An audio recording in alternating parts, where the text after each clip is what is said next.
Money on my mind, got my money in my mind, right? Money on my mind, got no time for that limelight. I'm from California, man, I guess we'll start with that. Banged out starter caps, glued to the cul-de-sac, looking like an artifact, trying to get their money back. Yellow jackets coming, mama about to have a heart attack. Southeast San Diego, we was at the heart of that. You moved about the hood, my nigga, you ain't want no part of that. Move to work and let the money drip the laundry mat. I pray to God the homie get his little daughter back. So many problems and it's not even a part of rap. So many suckers and they hating and they copycat. And life is bigger than these bitches that you hollered at. And if you bleed $1, better get $3 back. And all I'm giving is the facts. Pay attention to the stats and never making mention of the jacks. Gotta keep the money stacked, work your way through the traps. Money motivated to the max. Money on my mind, got my money in my mind, right? Money on my mind, got my money in my mind, right? Money on my mind, got my money in my mind, right? Money on my.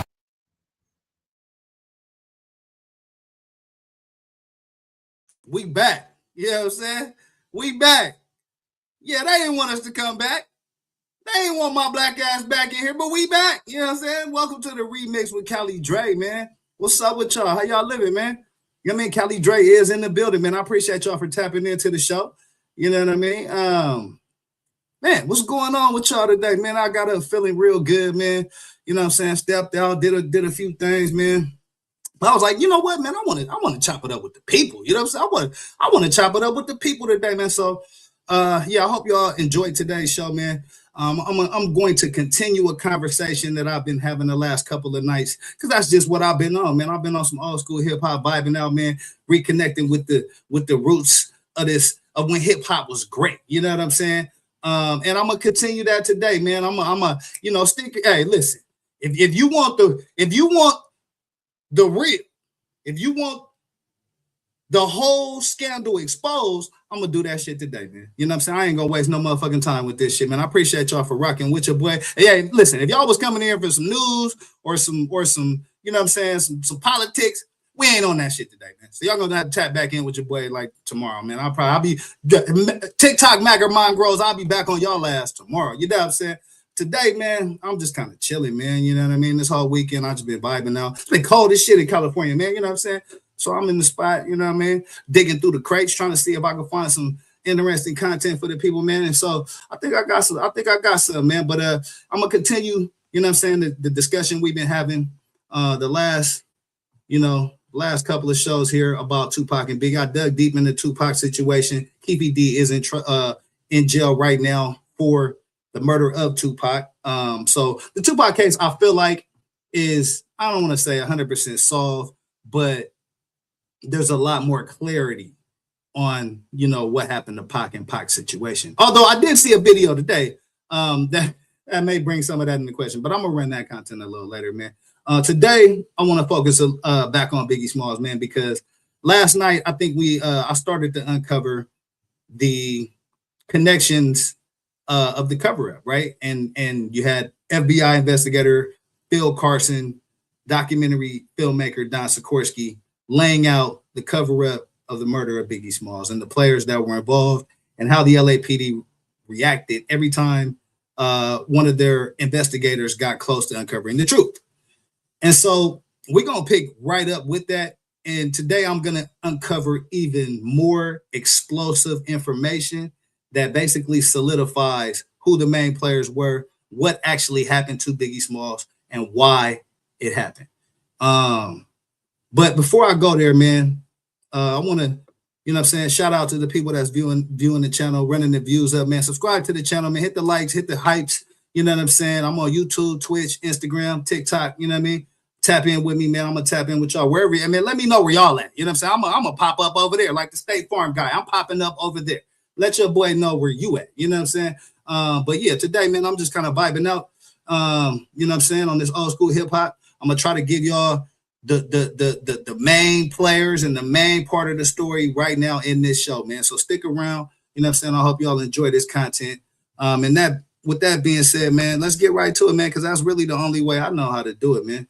You know what I'm saying? So let me pull this video up real quick. I want to pull this video up real quick because I want to, for people who haven't been following the show or haven't been following the story, I want to give kind of a overall summary of what was going on during this time. So y'all bear with me a little bit, man. I'm gonna narrate through this shit. And y'all let me know what y'all think about the content.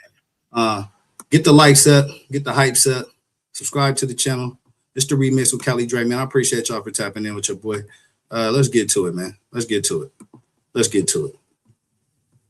All right. So this story takes place. Really, you would think it takes place in 97 when Big got killed. But if you are familiar with LA politics and what was going on in California at that time, this story actually started early 80s, late 70s. You know what I'm saying? The same police departments, the same entities were involved in a lot of different things leading up to the assassination of Biggie Smalls, but also the Rodney King situation, OJ situation, other, the war on drugs out here in Los Angeles. A lot of different things were going on with that. So I got a couple of videos, man. I'm gonna try to break down the environment to y'all so y'all can get a bigger picture of when I give y'all the explosive truth information that you'll know who some of the players are, and you can kind of put names to faces. You know what I'm saying? So I think that's how I want to do that, man. So y'all let me know how y'all feeling with this, man. This the remix of Cali Dre. Let's go. On October 13th, 1996, LAPD crash unit officer Rafael Perez and his partner Nino Durden were staking out an area in Los Angeles when they entered an abandoned apartment where they found two homeless guys, one named Nini and the other named Javier Arvando, who was a known 18th Street gang member at the time. They let Nini go, but they kept Arvando there and started questioning him for information about his gang and the criminal activities that the gang was involved in. While talking, things quickly escalated as Arvando, he refused to give up any information. So a frustrated Perez pulled out his Beretta and shot him in the chest at almost point-blank range, followed by his partner, Nino Durden, firing a shot into him as well.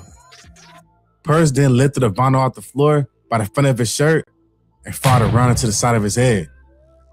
The corruption gets so deep that they had a secret radio code that let other dirty cops know about the shooting in order for the shooters to get their stories together. Yeah, real gang shit. They planted a gun next to Arvando and said he ran an apartment with the intent to kill, so they had to shoot him. This deadly scenario was only one of many that Crash Unit was responsible for throughout the 1990s, which accumulated to be the Rampart scandal. Right. So it was various scandals throughout the 80s and 90s that culminated into the Rampart scandal. It wasn't just one scandal. It was probably over 100 scandals. You know what I'm saying? To be real, because there's about 50 officers that were charged or that were brought up on charges, I guess I'll say. I think Perez and maybe a couple other officers took the fall. But it was, like I said, there was links to the Sinaloa cartel. There were links to Death Row. There were links all over the fucking place. So these boys was out here running wild. You know what I'm saying? And again, the relevance to today and why I feel compelled to try to bring this to light is because some of these same players are still in play today. Yeah, bank robberies, the theft and sale of a lot of cocaine, and even gang-like means of operations. This scandal includes all that. Today, we'll address the Rampart scandal, from the formation of the Crash Unit to the current state of it today, along with its members. Yeah. All right. Welcome to Cali's Most Dangerous. Let's get into it. Chapter 1. Who is the Crash Unit? A cop doesn't want to be in the limelight. Everything is about, authority, power, being in control. So, everybody wants to be around money. Everybody wants to be around, women. It's the nature of the badge. Okay, so that piece of clip was from Nick Broomfield's documentary. It's one of the maybe the first documentary that came out on the Biggie Smalls and Tupac situation. And I forget that guy's name, but he alluded to being able to solve the Biggie Smalls case within a matter of 2 weeks based on the files that he knew existed at that time. Now, when I'm watching this back during this time, it's had to be like 01, 02. It just got my curiosity going as to what in the hell he was talking about. And tonight I'm going to be able to uncover a lot of that information that he was talking about. Please believe. Who was the crash unit? A cop doesn't want to be in the limelight. You know, everything is about, you know, authority, power, being in control. So, I mean, everybody wants to be around money. Everybody wants to be around, you know, women. It's the nature of the badge. Los Angeles is home to a lot of prominent groups and organizations. You have top teams like the Lakers, the Dodgers, and the Kings, and some of the most prestigious universities like USC and UCLA. And it houses big tech companies like Adobe, Cisco, and Facebook. But in the background of all these amazing organizations and groups' growth, something sinister was playing out. During the 1970s and 80s, gang violence, it started to hit its peak in terms of deaths and innocent victims. And a solution was needed to halt the many gangs and Los Angeles' growth. The Community Resources Against Street Hoodlums, aka CRASH, was a specialized gang intelligence unit of the Los Angeles Police Department, tasked with combating gang-related crimes between 1979 and 2000. In the 1970s, street gangs, they were quickly becoming a problem for the 77th Street Division of the Los Angeles Police Department, located in the South Central area of Los Angeles, California. And in the 1980s, gang violence, it began to increase dramatically as a result of the drug trade, specifically with the introduction of crack cocaine. Yeah, that's a fact. So once crack hit the streets got turned out, man. It was a lot of tragedies, a lot of devaluing of people, a lot of unalivings, a lot of jail time. You know what I'm saying? A lot of unnecessary, you know, bullshit going on in the streets. And so, you know, I'm trying to paint this picture for you guys so that you can see the environment that was already in place once 1997 comes and Christopher Wallace loses his life. You know what I'm saying? So it wasn't just that night, I guess is my point. This was a buildup of crazy ass activities going on by authority figures and people in positions of power in the city of Los Angeles at that time. This brought a strong need and pressure on law enforcement to step up and halt the quickly climbing crime rate. And as a result of this pressure, the crash unit was birthed. With over 300 members, each of LAPD's 18 divisions had a crash unit assigned to it. And these areas range from Hollywood, South Central, Southwest, Wilshire, Rampart, and a few others. The Rampart division of LAPD, located west of downtown Los Angeles, was the most populous area of Los Angeles and had primary Latino population. It was also one of the most busiest divisions in terms of calls for service and criminal activities. In the late 90s. Right. So the Rampart division, where it's located, South Central, busiest, you know what I'm saying, busiest area for calls of things that's going on. And trust me, that shit is for real. Because I'm riding through that motherfucker each and every day. But yeah, so it's way active out here in these streets at that time. You know, and the crack cocaine epidemic just poured gasoline on that fire. You know what I'm saying? 1970s and 80s, the area experienced an increase in violent crime, particularly involving gangs, drugs, and weapons. As a result, the crash unit, been heavily funded by LAPD, they operated down there like the military, moving with military-style rifles and other heavy artillery like the battering ram, which is basically a big tank with a spear attachment used to break down doors and walls during police raids. That's where the driver looked through. And here's a famous ram that it used to break into the houses. If you saw the movie Straight Outta Compton, the very first scene in the movie involved this battering ram. And trust, they raided more than a few houses, with gang injunctions on more than a few gangs over the years. A big example was Operation Hammer, which was a crash-led initiative that occurred in 1987 as a result of the increased gang violence and drive-by killings, resulting in the deaths of 7 people that year. Then Chief of Police Dale Gates responded by sending crash officers to arrest suspected gang members. At the height of this operation, in April of 1988, 1,453 people were arrested in a single weekend. While considered highly successful by some, this success still foreshadowed a lot of corruption to come, because this operation, along with the LAPD, were mingled with accusations of racism. With some believing Operation Hammer it heavily employed racial profiling, targeting African Americans and Hispanic youth that were labeled as urban terrorists and ruthless killers. Right. Operation Hammer, man, went down. I think they said 50,000 people got arrested or something like that. And they only ended up making about 64 arrests. Of those 64 that was charged, I should say, 64 charges. Of the 64 charged, only 34 of those people actually ended up like going to court. You know what I'm saying? So it was out of control, man. Out of control. In addition, the beating of Rodney King by LAPD officers caused the LA riots of 1992 and put even more tension between cops and minorities in the area.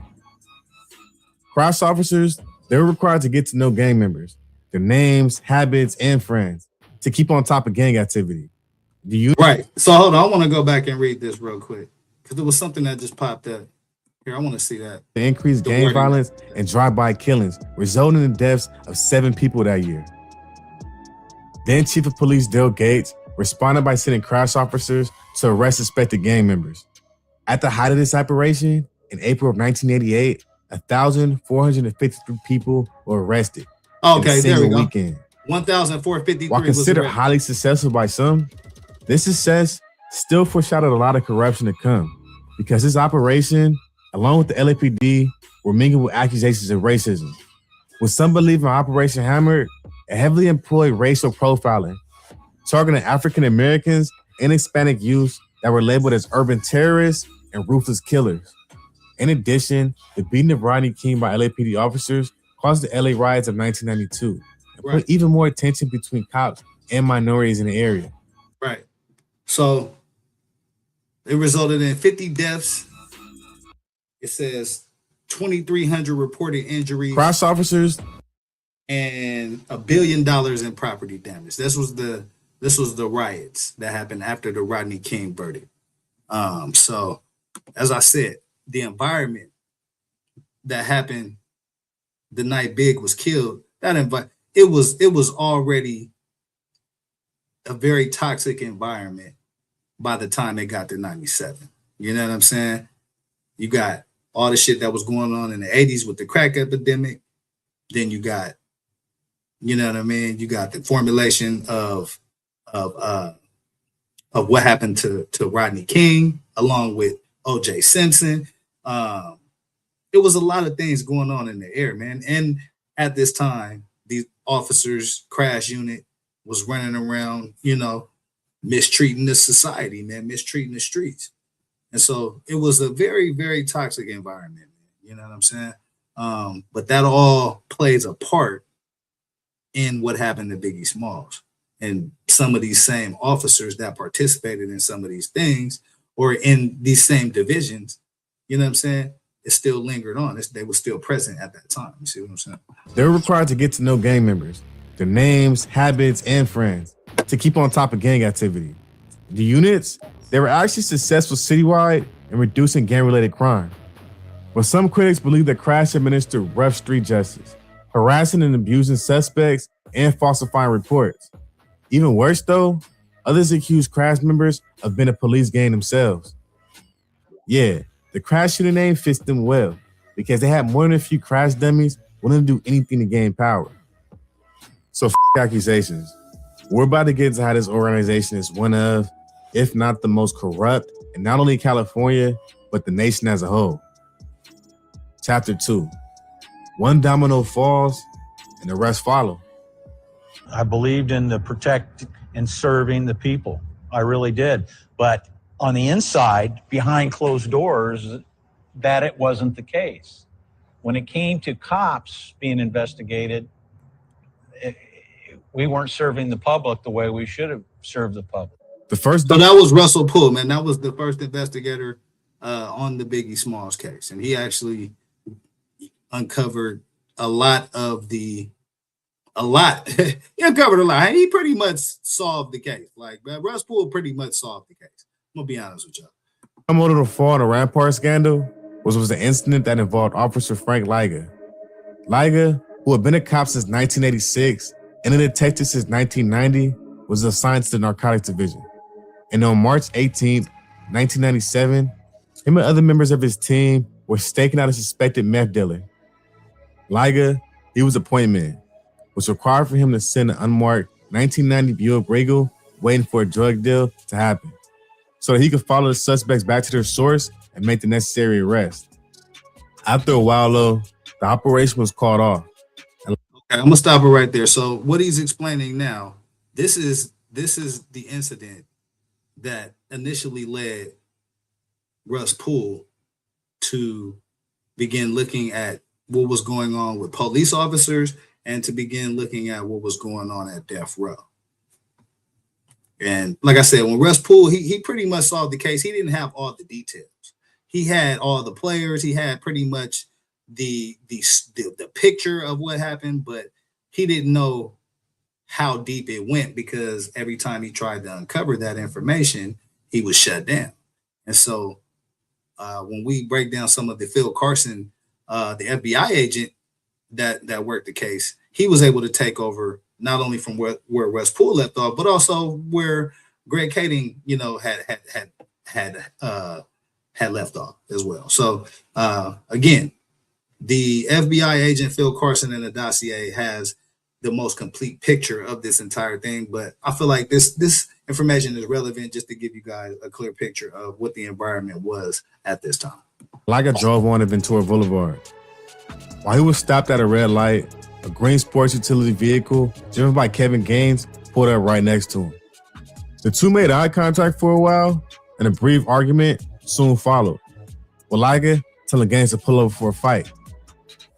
Gaines, he pulled over, but Liga drove off, so Gaines gave chase. With the SUV edging through traffic until it neared Liga's car, a concerned Liga radioed to his partners for help and said he was about to use his gun. He said he saw Gaines had a gun and had threatened Liga again. Liga claimed in response, he fired 2 shots at Gaines. The first missed, but the second hit the driver below his right armpit, puncturing his heart before stopping in his lung. Gaines then put over into a gas station and stopped. Liga then put into the gas station and identified himself as a police officer and asked the customer coming out of the gas station's mini mart to call 911. Soon, a California Highway Patrol officer arrived, followed by Liga's captain and the officers in his stakeout team. The aftermath of the shooting. Did you intend to shoot him? I said, I hit him, didn't I? No, this is Frank Liga. He goes, well, it wasn't an accident. No, it wasn't an That's accident. not Frank Liga. This is He goes, do you have that's any Gaines right regrets? there. Frank Liga's here on the right. Frank Liga is the white guy on the right, and Gaines is the guy on the left. So Gaines, the guy on the left, was a part of this Rampart unit. So he was also very close with Rafael Perez, with David Mack, and the guys that were ultimately responsible for unaliving Biggie Smalls. And he leans forward again. He goes, you regret shooting him? I says, no, I regret that he's alone in the truck at the time. Figure that one out. You know, they didn't hear that? Alone in the truck at the time. I could have killed a whole truckload of them. And would have been happily doing it. So here's the thing. So that's where people thought Liga was racist based off, or, he came off as racist. I ain't gonna say people thought. He came off as racist, and people held that to him. And so that became another big issue in this thing, like a side issue. But this event basically is what led Russell Poole to start investigating what was going on at the LAPD and what was going on at Death Row. You know what I'm saying? Oh, Uncle G, I'm glad you pulled up. Listen, I got you tonight. I got you. Trust me. I listen. I'm gonna break that individual down as well tonight, man. I was hoping you pulled up because I got a video just for you, my guy. Stay tuned. Kevin Gaines, he was an officer as well. The shooting of a black officer, Gaines, by a white cop, Liga, created a highly publicized police controversy. Liga told Frontline that Gaines threatened him with the gun and that he responded in self-defense, adding, in my training experience, this guy had I'm a gang member written all over him. Investigators in the case discovered that Gaines.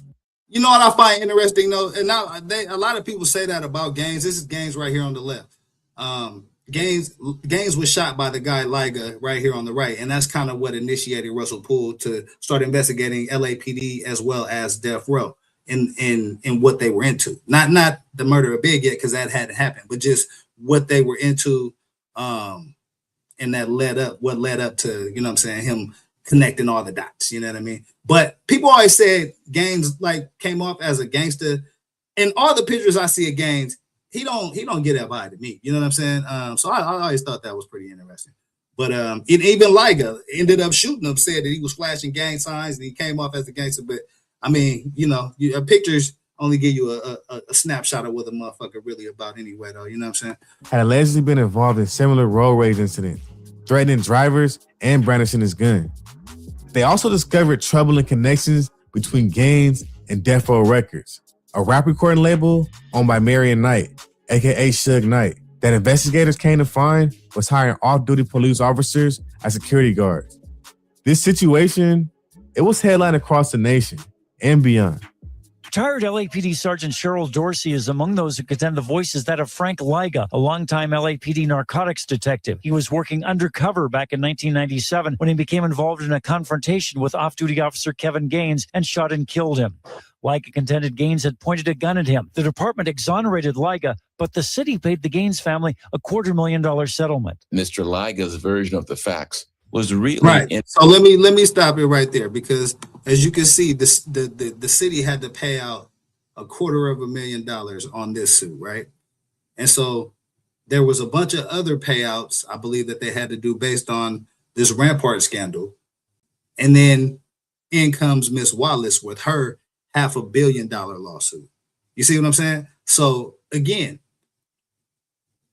the city and all of its players had plenty of motive to cover up what actually happened to the Notorious Big. Inconsistent with many of the facts that we discovered. So pressure to figure out what else internally was going wrong with LAPD's factions was at the forefront. On top of that, within months of being cleared, Liga found himself under investigation again. On March 27th of 1998, 1 pound of cocaine evidence booked from one of Liga's previous arrests was found missing from the Parker Center property room. Investigators eventually learned that the missing cocaine had been stolen by Rafael Perez, whom they suspected at the time of targeting Liga in retaliation for the shooting of Gaines. The arrest of Perez, along with Gaines' death, will cause investigations that will lead to the Rampart Division being exposed for several other scandals. Right. So that one event exposed a bunch of other scandals, right? Rafael Perez, after Liga shoots Gaines, Rafael Perez steals a bunch of coke from the evidence locker that I guess Liga had put in there and was trying to set him up. You know what I'm saying? So it was all kind of backdooring and you know what I'm saying? It was all kind of foul play going on at this time within the LA Police Department. Some of these police officials still in positions today. The first one, it occurred about 6 months prior to Gaines' death. Bank of America robbery. On August of 1997, Erling Romero became employed at the Bank of America branch at the University of Southern California campus. On November 6th, so hold on. I'm going to pause it right here. Why this is relevant, right? So this is relevant because David Mack and allegedly Rafael Perez, he was never booked for it, but they say he was a driver. They go and rob this Bank of America for about $780-something thousand. Money never found, right? Now this is very relevant because if what I'm going to uncover for you guys later in the show is there's a connection between this bank robbery and the assassination of Biggie Smalls. of 1997, David Mack entered the bank and claimed that he wanted to access his safety deposit box. Romero eventually admitted him into the area where he threw onto the ground and robbed the vault of $722,000. Here's the thing. In her capacity as a bank assistant manager, Romero, she wanted double the amount of usual cash on hand at the bank on the day of the robbery. After 1 month of investigation, Romero confessed to a role in the crime and implicated that Mack, he was the mastermind of all of it. A former track star, LAPD officer Mack was arrested and later convicted of bank robbery. His two accomplices, They are never caught though. Mack was sentenced to 14 years and 3 months in prison. Right. He was sentenced 14 years, 3 months. His 2 accomplices never caught. It's alleged that one of the accomplices, that the driver, was Rafael Perez, who Rafael Perez is allegedly the guy that they made Training Day about. If you've seen the movie Training Day with Denzel Washington. He refused to give the whereabouts of the money, and while in prison, he's allegedly associated himself with the Maparu Bloods, a gang with ties to Death Row Records.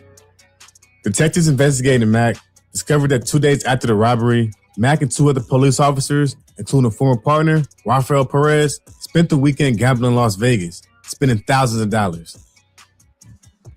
Right. So this is David Mack on the left, is Rafael Perez on the right. So these are the 2 guys that Russell Poole and Phil Carson think were directly involved in the assassination of Biggie Smalls. Now, this event right here is very important, and you'll find out later in the show when I break the other audio down. This bank robbery didn't just happen for no reason. This bank robbery happened, according to the FBI and Phil Carson, this bank robbery happened to pay for the hit on Big. Chapter 3, how the Rampart scandal unfolded. Los Angeles Police Department is embroiled in the worst scandal in its history. Charges of police evidence tampering and perjury. And listen, I'm not even gonna leave it. I'm not even gonna leave it hanging like that. Listen, I'm gonna give y'all a little more relevancy, right? David Mack is a police officer at this time. Why would a police officer leave his gig to go rob a bank in the middle of the day? You're gonna hear some more audio later about Rafael Perez and what he did that day. He goes into work that day, makes a big ass scene in the office so everybody sees him, and then dips out. And then later on that day, this bank robbery happens. And then him, Mac, Perez, and a couple of the other Rampart guys dart out to Vegas. You know what I'm saying? And what they do out there, I'm gonna leave that for later in the video.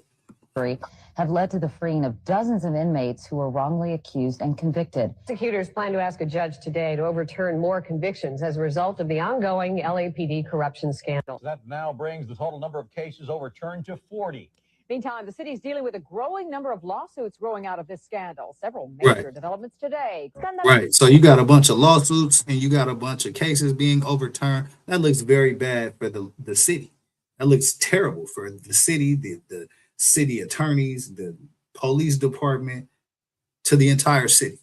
So again, there's tons of, I'm just trying to give y'all the environment that was set up years before Big even got here. You know what I'm saying? Years before this whole beef even transpired. You know what I mean? De corrupción en la división Rampart provocó que nuevos casos criminales fueran anulados por una corte de Los Ángeles mientras se investiga la supuesta alteración en los mismos. Los Angeles officials say it could take years to resolve the city's police corruption scandal, its worst ever. More convictions were overturned today. The city is looking at millions of dollars in legal claims by people wrongfully accused. Add another 9 to the list of cases thrown out because of the LAPD corruption scandal, plus a staggering estimate of how much the resulting lawsuits could cost the city. That's a huge mess. So again, it's a huge mess.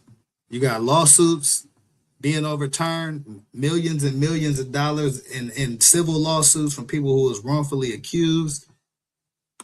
You know what I mean? And then you have the payouts that they actually had to do for these lawsuits. And then comes Ms. Wallace with another $500 million lawsuit. So again, it's tons of motive here, man, to cover up what actually happened to the notorious Big.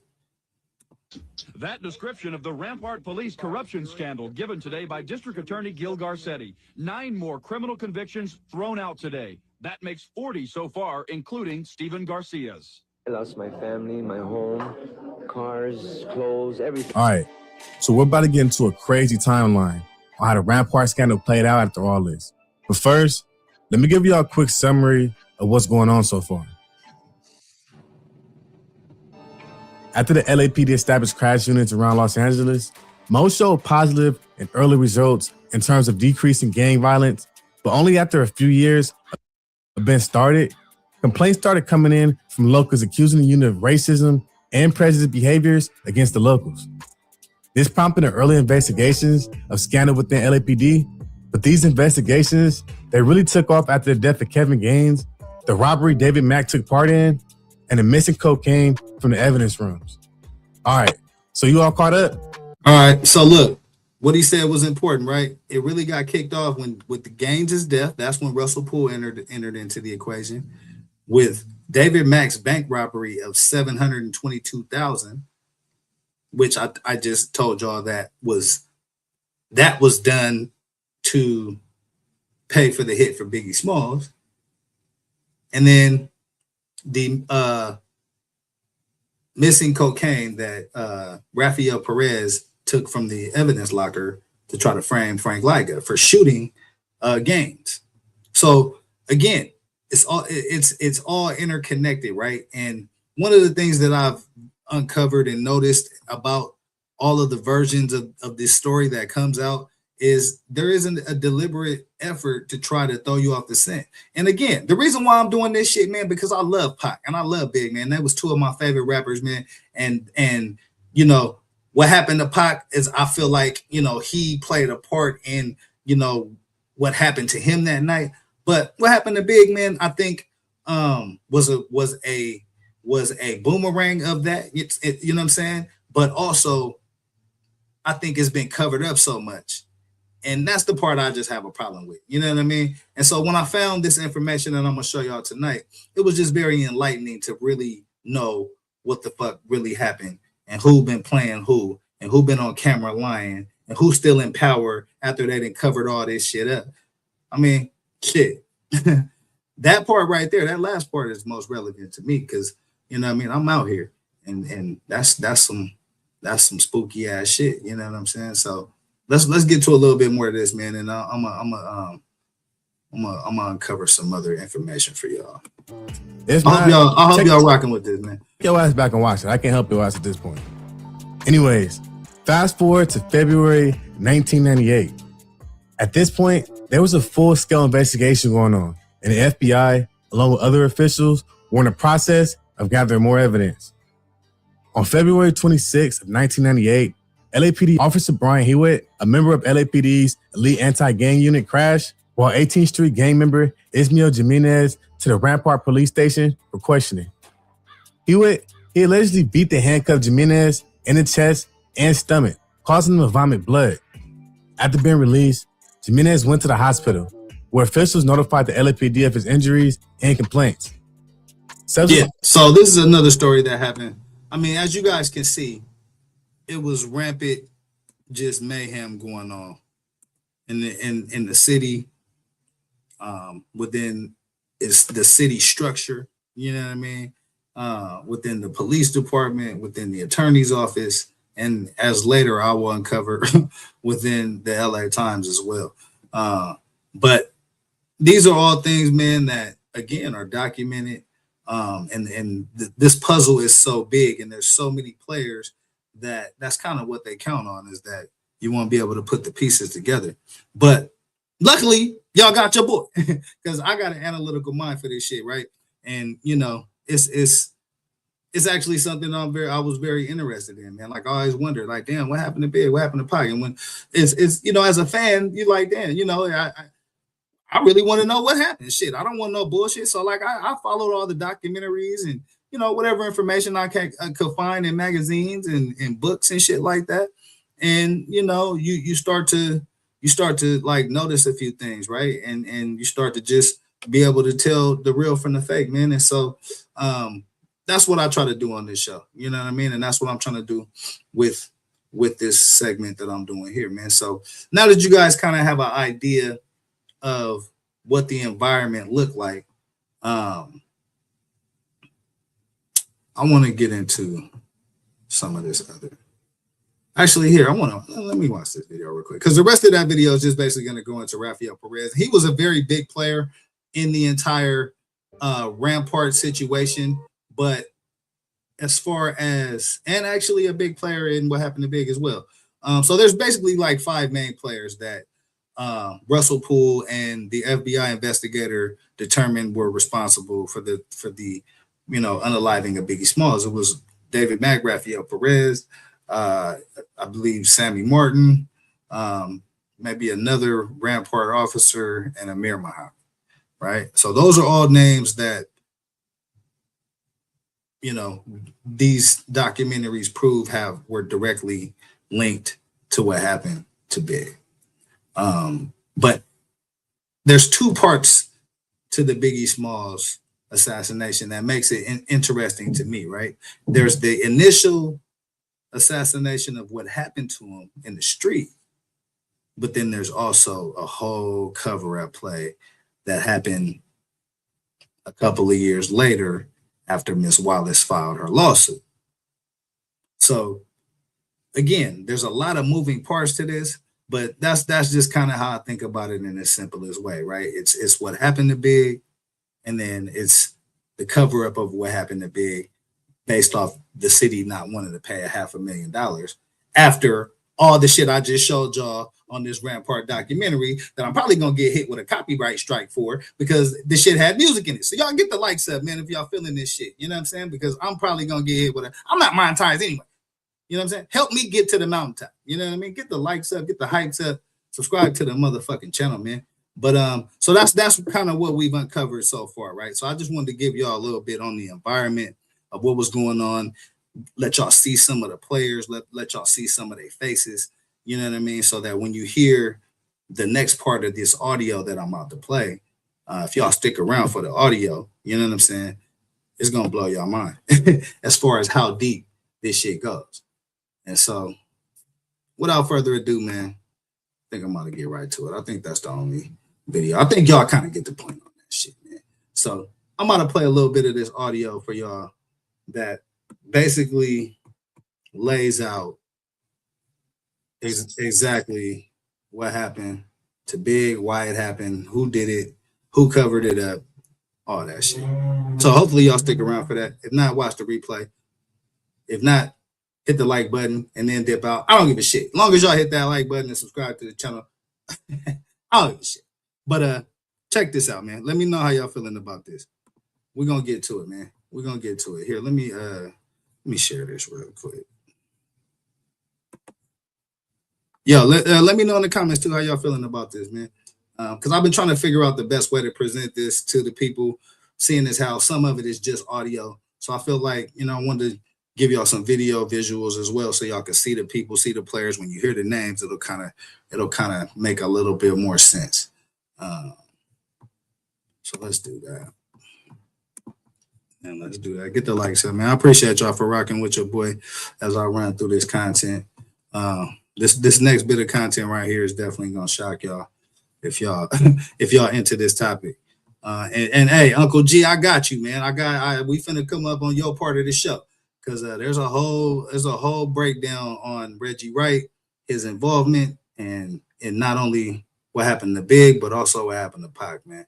So let's get to some of this, man. Y'all let me know how y'all feeling about this.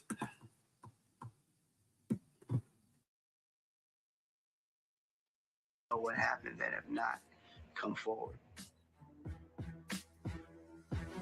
I'm gonna skip around a little bit to the parts that's more relevant. Biggie Smalls was executed in Los Angeles. Shortly after the murder, individuals at the LAPD knew that dirty cops were involved.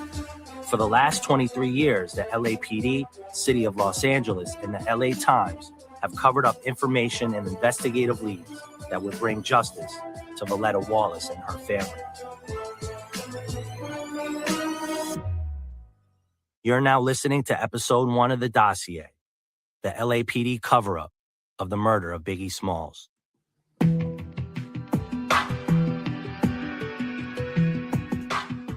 If you ask anyone, they would know that hip-hop superstars Biggie Smalls and Tupac Shakur were both murdered.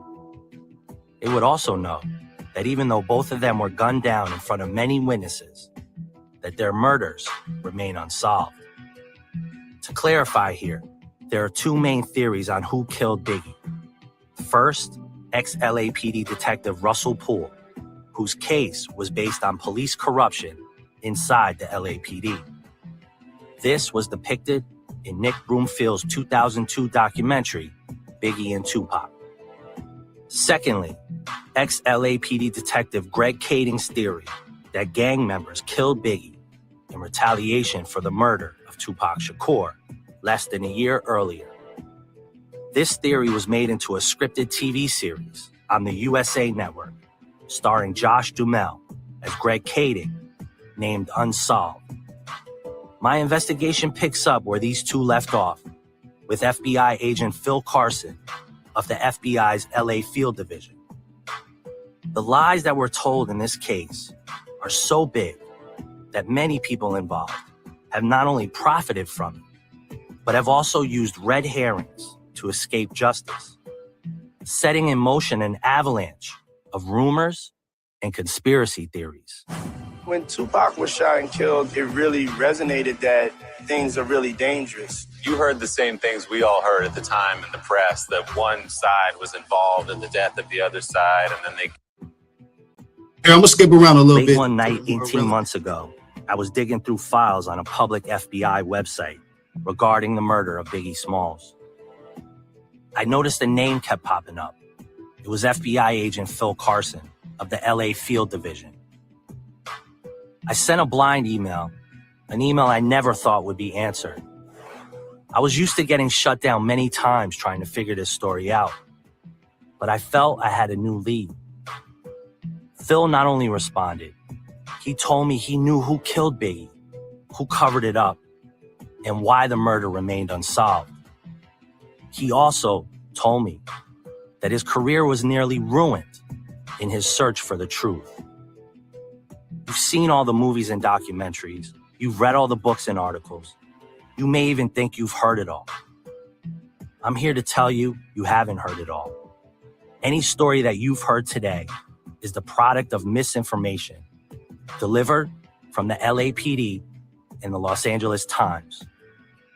Now you'll hear the story, the real story, from FBI agent Phil Carson, the only federal agent to investigate the murder of Biggie Smalls. Yeah, and that's why I think this is relevant, man. This is the only federal agent to ever investigate the murder of Biggie Smalls. And so he has a lot of insight, a lot of resources that the local authorities don't have. So that's why I think this is very relevant. Y'all let me know in the comments what y'all think, man. Get the likes up. Many believe the murder was part of an East Coast-West Coast rap war and a dispute between Shakur and this man, a one-time friend named Christopher Wallace.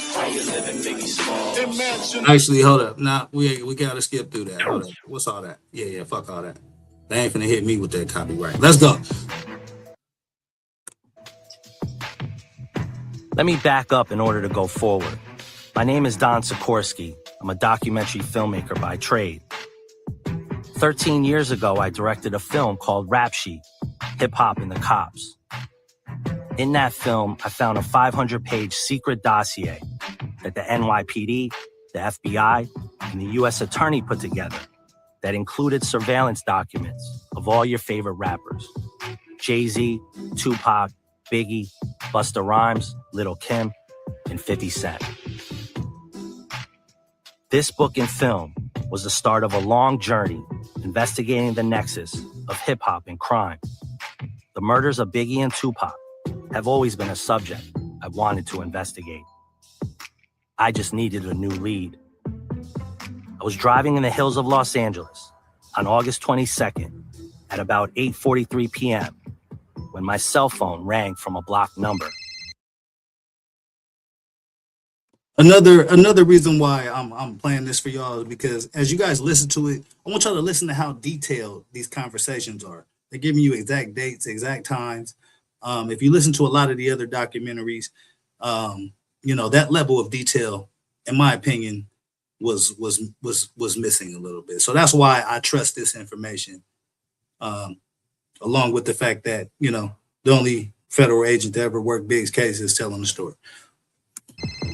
I pulled over to the side of the road as FBI agent Phil Carson introduced himself. LAPD, all the way to the very, very fucking top.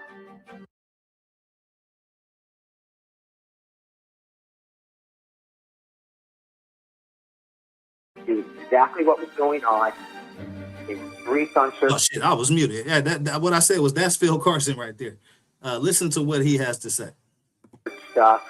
I met with them, and for them to say anything of the difference, and I can prove to you that they not only knew, but how they obstructed this case and how they tried, they completely derailed it, and it's hard for me to even explain how. Hey, listen to what he's saying, man. Listen to what this man is saying. He's telling you exactly who did it and how they did it. And as you can see, we covered two people's careers last night that was ruined by trying to find answers to this case. And Phil Carson's career, they made it they didn't ruin it all the way, but they damn sure put as many roadblocks as they could to get him off of the truth of what happened to the Notorious Big as well, man. Get the likes up. Was the start of a long journey investigating the nexus of hip hop and crime. The murders of Biggie and Tupac have always been a subject I wanted to investigate. I just needed a new lead. I was driving in the hills of Los Angeles on August 22nd at about 8:43 p.m. when my cell phone rang from a blocked number. I pulled over to the side of the road as FBI agent Phil Carson introduced himself. LAPD, all the way to the very, very fucking top. Knew exactly what was going on. They briefed on certain stuff. I met with them, and for them to say anything of the difference, and I can prove to you that they not only knew, but how they obstructed this case and how they tried, they completely derailed it, and it's hard for me to even explain how just amazing it is what they did. And I don't even think that, and I know that for a fact that stuff is not in the document. You're talking about three major entities, the upper brass of LAPD, the lead attorneys for the city of Los Angeles in a $500 million civil lawsuit, and a Pulitzer Prize winning journalist for the LA Times, all in bed, basically with the devil. Let me be clear about something. The story I will tell here is about as complex and intricate as it gets.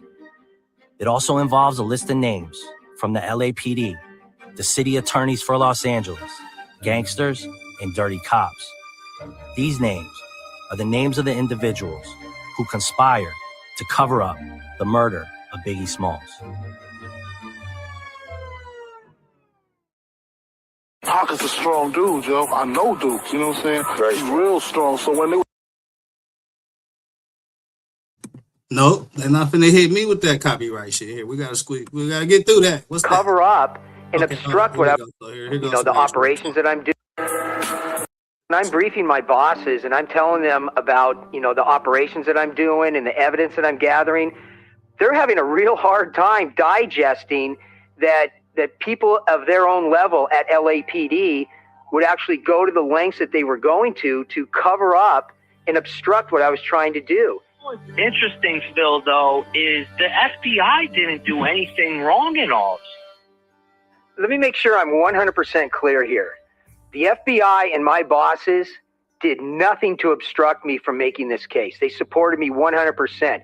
It was every time that I had to brief Deputy Chief Burko and leaks happened, and then I'd have to tell my bosses, or they would read about these leaks in the LA Times, it became apparent to them that, yes, these leaks were coming from LAPD then. But the FBI did absolutely nothing wrong in this case. If I make this case, the relationship between the FBI and the LAPD is going to be seriously strained, and in particularly regarding some of the task forces that both the FBI and the LAPD are part of. What you have to understand is that Biggie's mom filed a civil lawsuit against the LAPD in the city of Los Angeles for wrongful death, alleging the LAPD cover-up of police involvement in Biggie's death. This civil suit was filed by the family in 2002, almost 18 years ago. If her lawyers were able to prove police involvement, it was estimated that the damages would be in upwards of $500 million. This number was calculated by a financial expert's projections on Biggie Smalls' career earnings had he not been murdered. I just think the car just...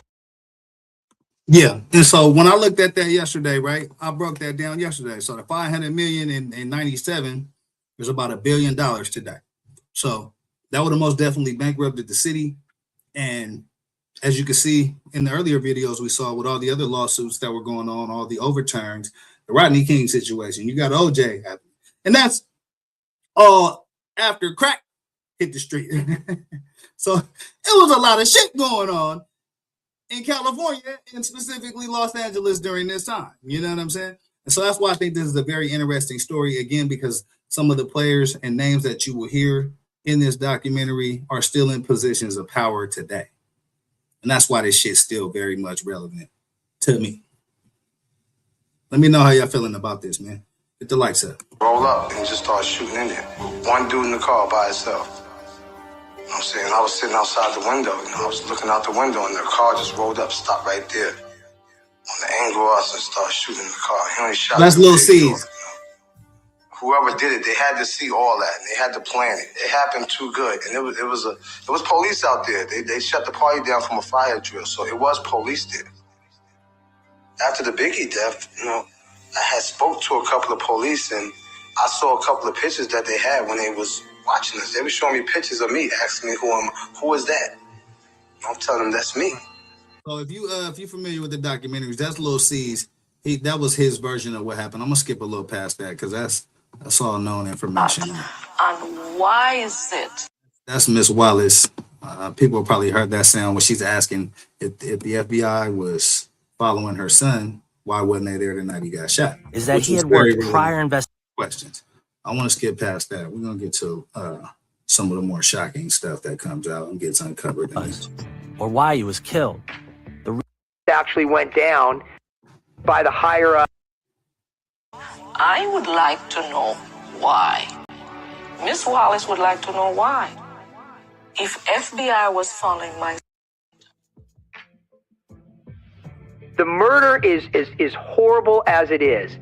It's the cover up and the obstruction by the higher ups at those three major entities, the LAPD, the LA Times, and the LA DA's office, which to me makes the cover up almost as worse as the crime, or even worse than the crime. And that's why I knew one day, you know what? I'm tired of hearing all these bullshit stories that are just wrong.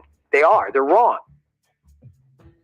And I had the evidence and I could prove that they were wrong, and I could prove how this actually went down, who was involved, who orchestrated the cover-up, and most importantly, the people that orchestrated the cover-up and why they orchestrated the cover-up. So as y'all listen to this, I want y'all to let me know how y'all feel about Phil Carson's credibility. I got a partner that actually that I'll be on Xbox with, man. You know what I'm saying? He has done a lot of work for a bunch of them 3-letter agencies. You know what I'm saying? I'll just put it like that. And I asked him about what he thought about Phil Carson and his credibility when I first watched this documentary. And he told me he doesn't agree with what Phil is doing, but he told me Phil is very much credible and he was a stand-up agent and he has no reason to not believe what he's saying. And so, just give y'all that right there. But let me know how y'all feeling about this, man. Again, you know what I'm saying? It's all audio. If y'all looking for some video, this might not be the night. You know what I'm saying? Highlight me tomorrow. We're going to run a whole bunch of motherfucking video. But tonight, this audio is very explosive. They explaining and laying out what exactly happened to the notorious B.I.G. The most interesting part of Phil's story is that he had no prior knowledge or cared so much of who Biggie was or why he was killed. The reason that Phil decided to investigate the murder is that he had worked prior investigations of corrupt LAPD cops. The first was the Rampart police scandal. Rampart is a police precinct that started an anti-gang unit called Crash. The officers in the Crash unit, that included David Dr. Nino, salute, and Rafael Perez, were charged with crimes such as planting evidence, narcotic sales, extortion, and bank robbery. This scam. Right, and we uncovered some of that in the earlier videos, man. I appreciate y'all for tapping into this content. We are uncovering what actually happened to Biggie Smalls, who did it, why they did it, and I'm laying that all out for y'all right now. If y'all paid attention to the earlier videos, I kind of led this whole series by setting up the environment of what was going on in LA at that time. You had Rodney King, you had, what was going on in Rampart with crooked cops, then the Lower Cartel, all kind of shit going on out here, man. And so that's the environment that Puff and Big walked into that night. This was years and years in the making. It just happened to be directed and pointed at Big, and he ended up, becoming a casualty to what was already going on out here. Scandal was arguably the most controversial police scandal ever in the LAPD's history. Phil's investigations were things that you would see in a movie like Training Day. These cases led him to the Biggie case. Today we have filed the first criminal prosecution arising from the LAPD corruption scandal. We expect there will be additional prosecutions. Our special prosecution team has one mission: to get to the very bottom of the LAPD corruption scandal. There have been many credible witnesses who gave the LAPD information on the murder of Biggie. One of those witnesses is a former security guard for both Tupac and Suge Knight. His name is Kevin Hackey. Here's audio of Kevin Hackey being interviewed by documentary filmmaker Nick Broomfield. Okay, I'm gonna skip past this because we already we saw Kevin Hackey earlier. There's some other commentary that I'm City attorneys for Los Angeles. Phil, if both David Mack and Rafael Perez were present the night Biggie was murdered, he answered that I was correct. Yeah, let's run that back. Let's spin that back. I think that was pretty impactful. LAPD wants to hide and cover up is real simple. See, LAPD officers David Mack and Rafael Perez were at the scene of Biggie's murder, and they orchestrated it with a hitman named Amir Muhammad. I asked Phil if both David Mack and Rafael Perez were present the night Biggie was murdered. He answered that I was correct. The LAPD, the city attorneys for Los Angeles, along with LAPD's robbery homicide division, have gone to great lengths to make sure they don't investigate this.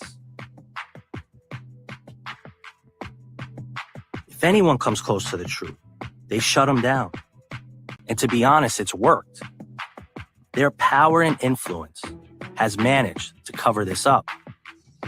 Phil understood who did it, and he also had the proof of it in writing inside FBI documents. It's definitive proof, and it's backed up by other people. I put it this way: I talked to every. As you see, are there copies of interviews of when I talked to Sean Combs and to all of his entourage and to other people and stuff? Is that all part of that Freedom of Information Act? Yeah, most of it is. Okay. I could gather, I think you probably talked to Eugene Deal a lot. Yeah. I think the thing for me is Damian Butler puts Mac outside the Peterson with his lawyer, no? Meaning he's interrogated and he says something like they show him a picture of Mac and or a six-pack and he picks out Mac. Eugene Deal was Puffy's security that night. For 20 years, he has been very clear that he saw Amir Muhammad kill Biggie. Yeah, that's a fact. However you feel about Gene Deal, you know what I mean? There's a lot of opinions about Eugene Deal. However you feel about him, in my opinion, he's told the same story for the most part for about the past 20 years. And so Phil Carson, this FBI investigator, he thought he was pretty credible. I watched him on Nick Broomfield's documentary, pick Amir Muhammad out of a six-pack. I think if you've seen the documentary, you saw the same shit. And he didn't look like he was playing no games about it. So, regardless of what you think about Gene Deal, his hustle, all that, you know, the story on this part of the story, he has been pretty consistent, in my opinion. Y'all let me know in the comments if y'all think different. Amy and D-Rock Butler, Biggie's best friend, was in the car the night Biggie got killed and was also a witness. We need to go. We need to, because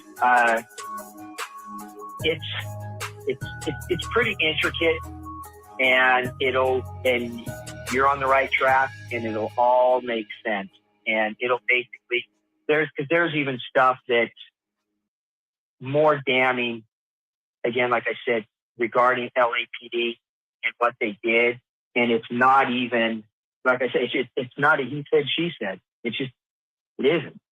And it'll all make sense.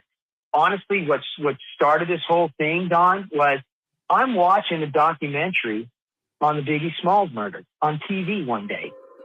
And I'm looking at this, I'm going like, well, hold it. That's not correct, because this is what I know regarding this.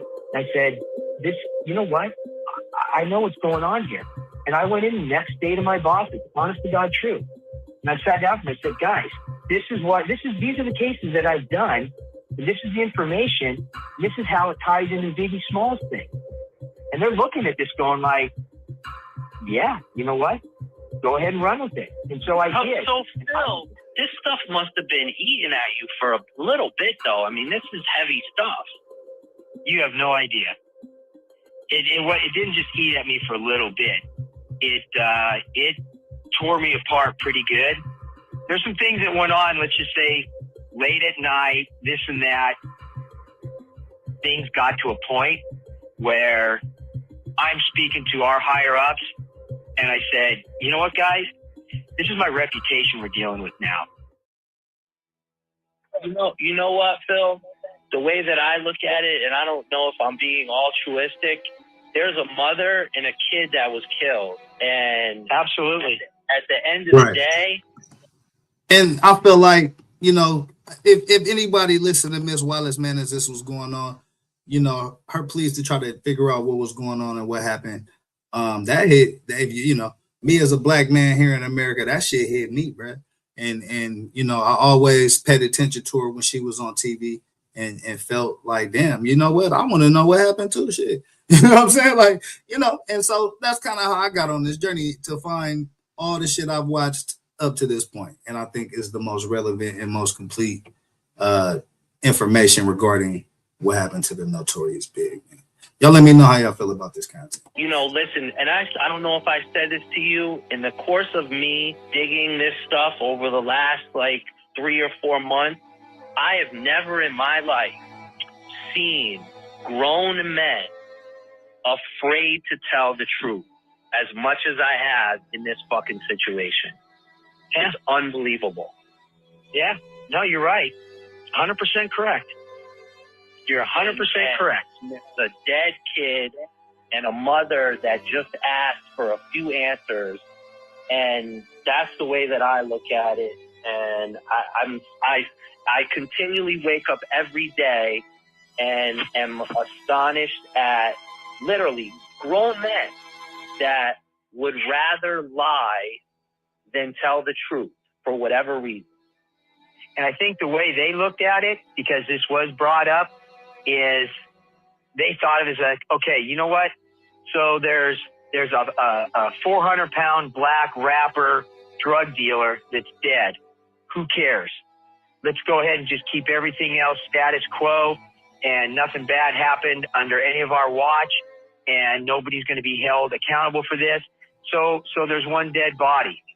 You know what? Oh, well, that shit happens, I guess.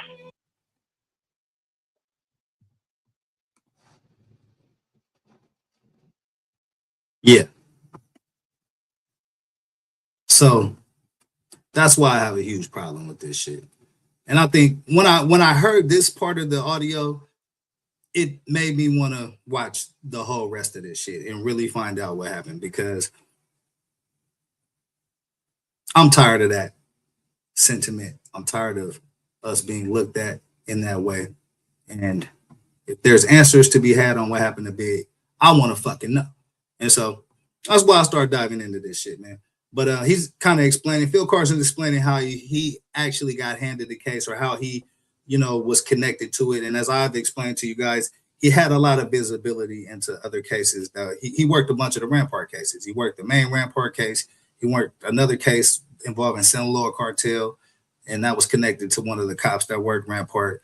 I think he had information on what Russ Poole was doing, right? There's a video, part of this audio, where he says he got Russ Poole in as a confidential source. So he had all the Russ Poole information. He had his own information. He had the FBI resources. He's the only federal agent to ever work the Biggie Smalls case. And so I think that this shit is pretty relevant. And it's very relevant to me out here in California because some of these players, again, are still in positions of power. When he's talking about the LA Times, when he's talking about the district attorney's office and the LAPD, the motherfuckers ain't went nowhere. So that's why this shit relevant to me. Now, I'm not saying that I don't agree with that, by the way, but that's the mentality that I was up against. And that's why I'm saying maybe I'm kind of glad that I was just full of piss and vinegar during that time where I didn't care. FBI agent Phil Carson answered without any doubt who killed Biggie and that LAPD officers were involved. The question I asked myself is, how did this happen? How did the FBI allow this to happen? How did the city of Los Angeles and the LAPD cover this up to this day? When I was doing the ready to die thing and everything like that, I was already dead to me. You know what I'm saying? All that anger, all that hatred coming out in the music, and then with all the rumors. With the LAPD. And it wrapped up. I think that's it for this one, right? Okay. So now I want y'all to hear a little bit of this sound right here, because this is going to actually break down how the play went. You know what I'm saying? So check this shit out, man. Yo, I tried to Google him and understand. So it's we talked about this guy last night. I couldn't find the audio online, but I went back and found it. So we about to listen to the audio of the guy that was cellmates with Rafael Perez, and he actually breaks down how the whole unaliving of Biggie Smalls takes place. How was he sucked into the story of the murder of Biggie? He was well connected. For a time, he was a journalist at the Associated Press, along with being a TV personality who had deep roots into the Latin community. And he had another thing. He had knowledge of the inner depths of the LAPD and how that machine worked. And plead their case. They're represented by a lawyer. Real quick. It was prosecuting the case. As Kenny Boyd legal position to negotiate. What's about Kenneth Boagny? That's his name. Followed. And knowing how the his gun, they went to his house, took away all of his weapons. They transferred him to... For Valletta Wall, you're listening to the doc. Boagny any money for this information or interview. Y'all check this out, man. So, how long were you cellmates with Rafael Perez? Not that very long. We were cellmates for about a month and a half, and then they moved me 2 cells away from them. But you were in the same sort of common area. Yeah, we went to breakfast every morning together. We went to church together. We fed the other prisoners together. I spent, almost 24 hours a day with the guy. Oh, wow. Why do you think he trusted you to tell you this stuff? Well, I think he trusted me. He just needed to get some of it out. You know what I'm saying? One particular time, we didn't go to church. The guy came and brought the church to us. So he was testifying, and there wasn't a lot of people there, maybe 4 or 5 people in our unit that actually went to church. And me and Perez was at church. We were sitting at the table together, and we started singing that song, A Wretch Like Me. I once was lost, and now I'm found. I can't even think of the song name. And he started crying, And I'm like, wow, I didn't know whether to put my head on this, to give him a hug or what, what I'm saying? And he was like, man, I'm just so tired of, living like this. And, he would bear us up. But then we were doing a lot of drinking, too. We were drinking a lot of homemade alcohol. But you said something before. Kenneth Boagny was an inmate in Calipatria State Prison in Imperial County, California. He was serving a 40 to life sentence under California's 3 strikes law. Boagni had no violent felonies on his record. What was interesting about his particular story was Boagni was cellmates with LAPD cop Rafael Perez. Perez was a part of the infamous Rampart Division of the LAPD. Perez and a handful of cops were charged with dealing drugs, planting evidence, shooting witnesses, robbing drug dealers, and sheer mayhem. It is speculated that Perez is actually the inspiration for the character that Denzel Washington played in the movie Training Day. Son, can't open your eyes. Can't you see? Huh? Yeah, that's a fact. Here, we're going to listen to Kenneth Boagni, man. I want y'all to hear what he got to say. That they had to rob the bank to 6 months. Boagni would call me from jail with information he had tried to give to the LAPD and the FBI. I tried my best to get him to trust me, for him to give me the information and other leads I could pursue.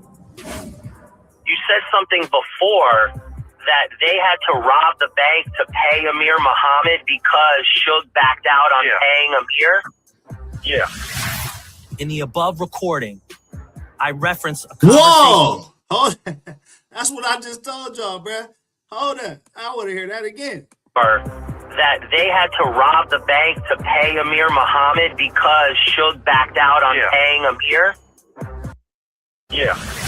Hey, Hollywood T, don't be mad at your boy, man. I'm just reporting this shit, man. You know what I'm saying? But y'all heard what that sound just said, and that's how the bank robbery is relevant to the unaliving of Biggie Smalls. In the above recording, I reference a conversation I had with him prior. The bank robbery being discussed was planned and executed by LAPD officer David Mack and a few cohorts who were never caught. It has been speculated that Rafael Perez was a part of that heist.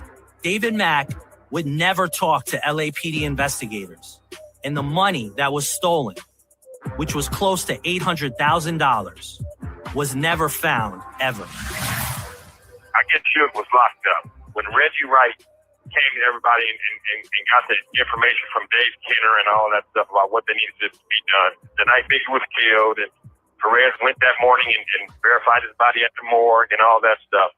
But they was also supposed to kill Sean Puffy Tone. Whoa! Whoa! Whoa! Oh, shit. Hey, where the little sound shit at? Don't I got the little sound shit? Hey, listen, I've been running this StreamYard shit for like 2 months. Hold up. I got to find some sound. Where that sound shit at, man? Oh, shit. Here, I got to hear some. Give me some applause. Give me something. Anything. Yeah, there we go. There we go. There goes some shit right there. Hey, listen. The hit was meant for Puff. That's the first thing. And the second thing, Rafael Perez went to the morgue and identified Big's body. He LAPD fucking Rampart cop. The fuck is he doing at the hospital identifying Big's body? That was stolen, which was close to $800,000, was never found ever. I guess Suge was locked up. When Reggie Wright came to everybody and got the information from Dave Kenner and all that stuff about what they needed to be done, the night Biggie was killed, and Perez went that morning and verified his body at the morgue and all that stuff. But they was also supposed to kill Sean Puffy Tone, and they didn't get it done. You know, Gaines was supposed to cut both of them off. The officer Gaines. A lot of people don't know that Gaines was seriously involved in this. Right. So Officer Gaines. So we heard about Officer Gaines. He got shot by the white cop Frank Liga. We covered that a little bit earlier, right? So that's how that part is relevant to this story. Gaines was supposed to cut off Puffy, but I guess he backed out. And so I think Puffy, as Gene Deal tells the story, they get through a light and Big's car is behind. So that actually makes sense. It actually lines up with what Gene Deal said. So I'm gonna spin that back. I want to hear that part one more time. Was never found ever. I guess Suge was locked up. When Reggie Wright came to everybody and got the information from Dave Kenner and all that stuff about what they needed to be done. The night Biggie was killed, and Perez went that morning and verified his body at the morgue and all that stuff. But they was also supposed to kill Sean Puffy Tone, and they didn't get it done. You know, Gaines was supposed to cut both of them off. The officer Gaines. A lot of people don't know that Gaines was seriously involved in this. He was supposed to cut both vehicles off while another guy come around and shoot him. So Suge backed out of the deal. He was supposed to pay a certain amount of money, and he backed out. So that's why Mac and Perez did the bank job in order to pay Amir, because he was going to go after them. Because Suge didn't hire Amir. Perez and Mac got him. Whoa! God damn it! Where the sound at? I need a fucking sound man in here. Give me a fucking man. Listen, I need a sound man in this motherfucker. Listen. So now you can connect the dots. Bank robbery, killing of Biggie Smalls. Hollywood T, don't be mad at me, but damn it, they saying this ain't me saying this. Hollywood T, this is them saying this. They saying Suge backed out the deal, and in order to compensate Amir Muhammad, actually, let me spin that back. Let me step back. The reason why Suge backs out the deal is because, as he just illustrated, the hit was supposed to be for Puff. But according to this documentary, they fucked up and they got the wrong person. They got Big. Supposed to get Puff, they got Big. So Suge backs out the deal. Y'all got the wrong motherfucker. Amir Muhammad, real hitter. I broke some of that down in another video, and there's another audio on Amir Muhammad that's coming up. But Amir Muhammad, real hitter, want his motherfucking break.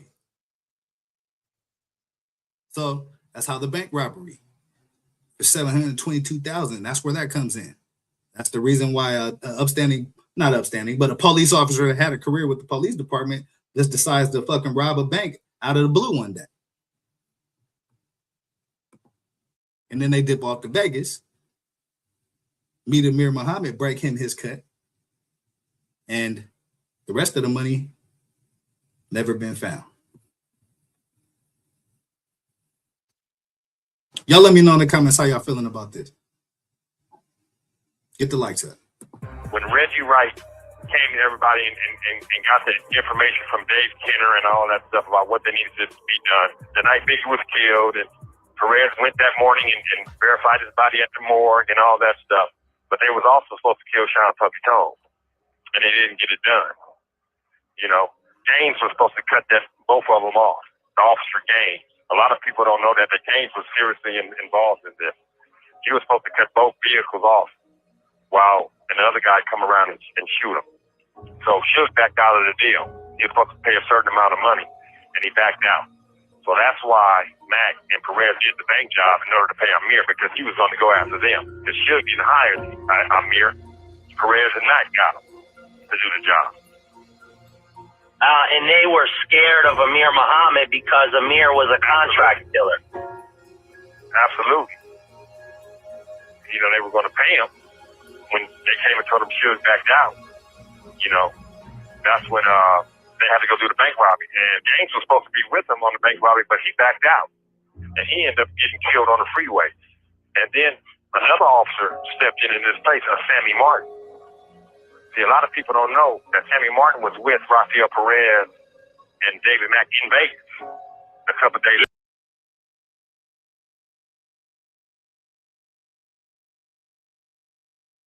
Oh shit, I'm on mute. So look, pay attention to what he's saying right here, because this is very important. This is the players that's connecting the dots right here, man. You know, they were going to pay him. When they came and told him Suge backed out, you know, that's when they had to go do the bank robbery. And Gaines was supposed to be with them on the bank robbery, but he backed out. And he ended up getting killed on the freeway. And then... So Gaines backs out. He gets killed on the freeway. Sammy Martin steps in and takes his place.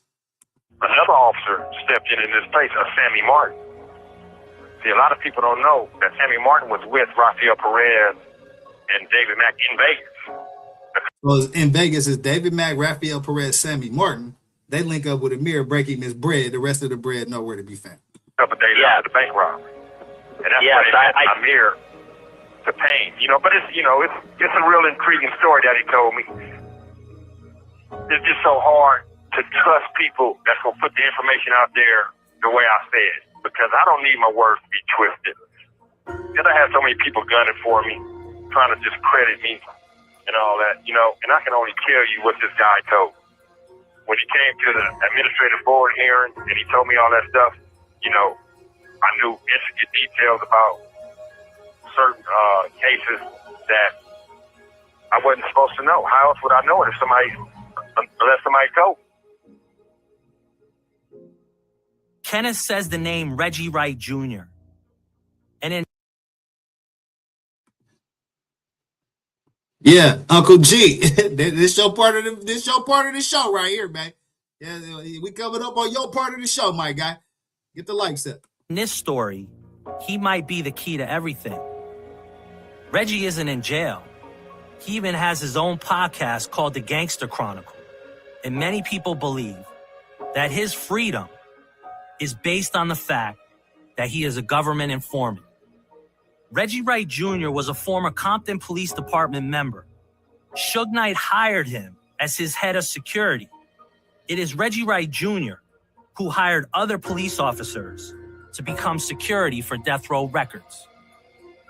The other names that Kenneth mentioned on the call were LAPD officers Sammy Martin, Kevin Gaines, and the notorious David Kenner, who was Suge Knight's fixer and lawyer. See, what you have to realize, and what is important, is that when Biggie was killed, his death was at the forefront of police corruption inside the city of Los Angeles. The LAPD was rotten at its core. What is crazy is when you look at the timeline of events, 3 major crimes transpired in less than a year, all relating to crooked cops inside the Rampart division and connected to the killing of Biggie. You know, I was on the maximum security prison yard, you know, and I had a 40 to life sentence. You know, I had no intentions of even saying anything about any of them at all. It just wasn't on my radar until they came and found me. You know, I didn't go out seeking them. They came and found me. They wanted to know what Perez told. You know, and some of the stuff they hid, you know, like Anthony Pelicano, you know, that Perez and Mac use and Suge and them use on a regular basis. They never got reported. Who was Anthony Pelicano? You know, Anthony Pelicano was a private investigator, you know, a crooked private investigator, and he had all the tricks of the trade. He is the private eye accused of illegally wiretapping some of Hollywood's biggest names. Now, Today in LA's Kelly Mack brings us exclusive footage of Anthony Pelicano and an interview with another investigator who says he has helped bring him down.